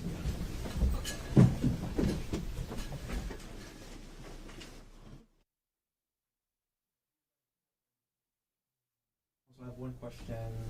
The jury instructions that we settled earlier, at this point in time, court is not contemplating any amendments as we settled them. Mr. Garner, anything on that issue for the state? No. What you, Mr. Otake? Can't think of anything that happened today that would change it. Thank you. Counsel, can I ask you for a favor? Because I know you're living this case. If there is something we need to revisit, can you let me know first thing Monday morning? So it doesn't delay any of our proceedings on Tuesday. Yes, absolutely, Your Honor. Mr. Garner, anything else you want to take up on record before we adjourn for the week? I may want to revisit the tailoring issue I made in terms of closing argument. Do you want to take that up now? Sure. I mean, the cases that I'm aware of so far are Walsh and Walsh is the new one, right? Walsh is the most recent one, and that involved the prosecution essentially arguing in closing argument that the defendant can't be trusted because they've sat through and one came to trial. I understand that is not allowed. Right, it's contrary to the instructions, right? Yes. That being said, the defendant in this case did testify to some very specific legal terms, especially regarding EMED, which I do want to be able to comment on. Just to be clear, I mean, our position is EMED should not be given, and we're telling the jury it did not apply. And when he said that, yeah, I was in a severe emotional state, he was talking about after the fact, not when he did what he did. I asked him, how did you feel immediately after this? He said, I was in a severe emotional state. So that, like, if he's suggesting that he said that to try and get convicted of EMED, that's ridiculous. Because number one, we're saying EMED should not be given. We're telling the jury that it should be disregarded.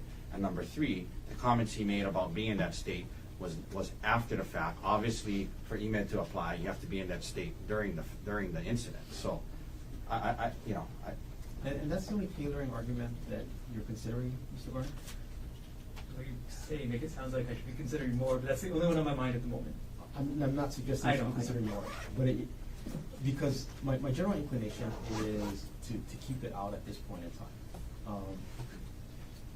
And then so I wanted to know if you had more, because I will go back in and I will reread Walsh and anything else connected with tailoring to see if it changes my initial inclination, but that's what it is right now. Understood. Thank you for sharing. And just to get into that a little further, number one, nothing in the evidence had to do with EMED or the standard for it, right? So it's not like he would have heard that throughout the trial, okay? Hypothetically speaking, if there ever was something to do with that, arguably someone in that position would have learned about that through his attorney. So now you're getting into attorney-client privileged communications. Well, that's not true, because we were all here when we settled jury instructions and we had a long discussion about State versus Perez and State versus Moore. But again, my inclination is to not allow the Taylor argument. If we need to take it up, I'm happy to make a record. Well, I respectfully, when you say that's not true, I'm not going to get into my communications with him, obviously. But obviously, any attorney who does this work would have had discussions about it before settling jury instructions. So I understand when you say that's not true, what you're saying is he could have also learned it from other places. But here in open court, when we settled jury instructions, I'm pretty sure Dr. Konig was here. I understand that. I'm just suggesting when you start getting into what a person may or may not know legally, you're getting into communications with their attorney, regardless of if the same subject matter was discussed later. Mr. Otake, anything you want to take up before we adjourn? I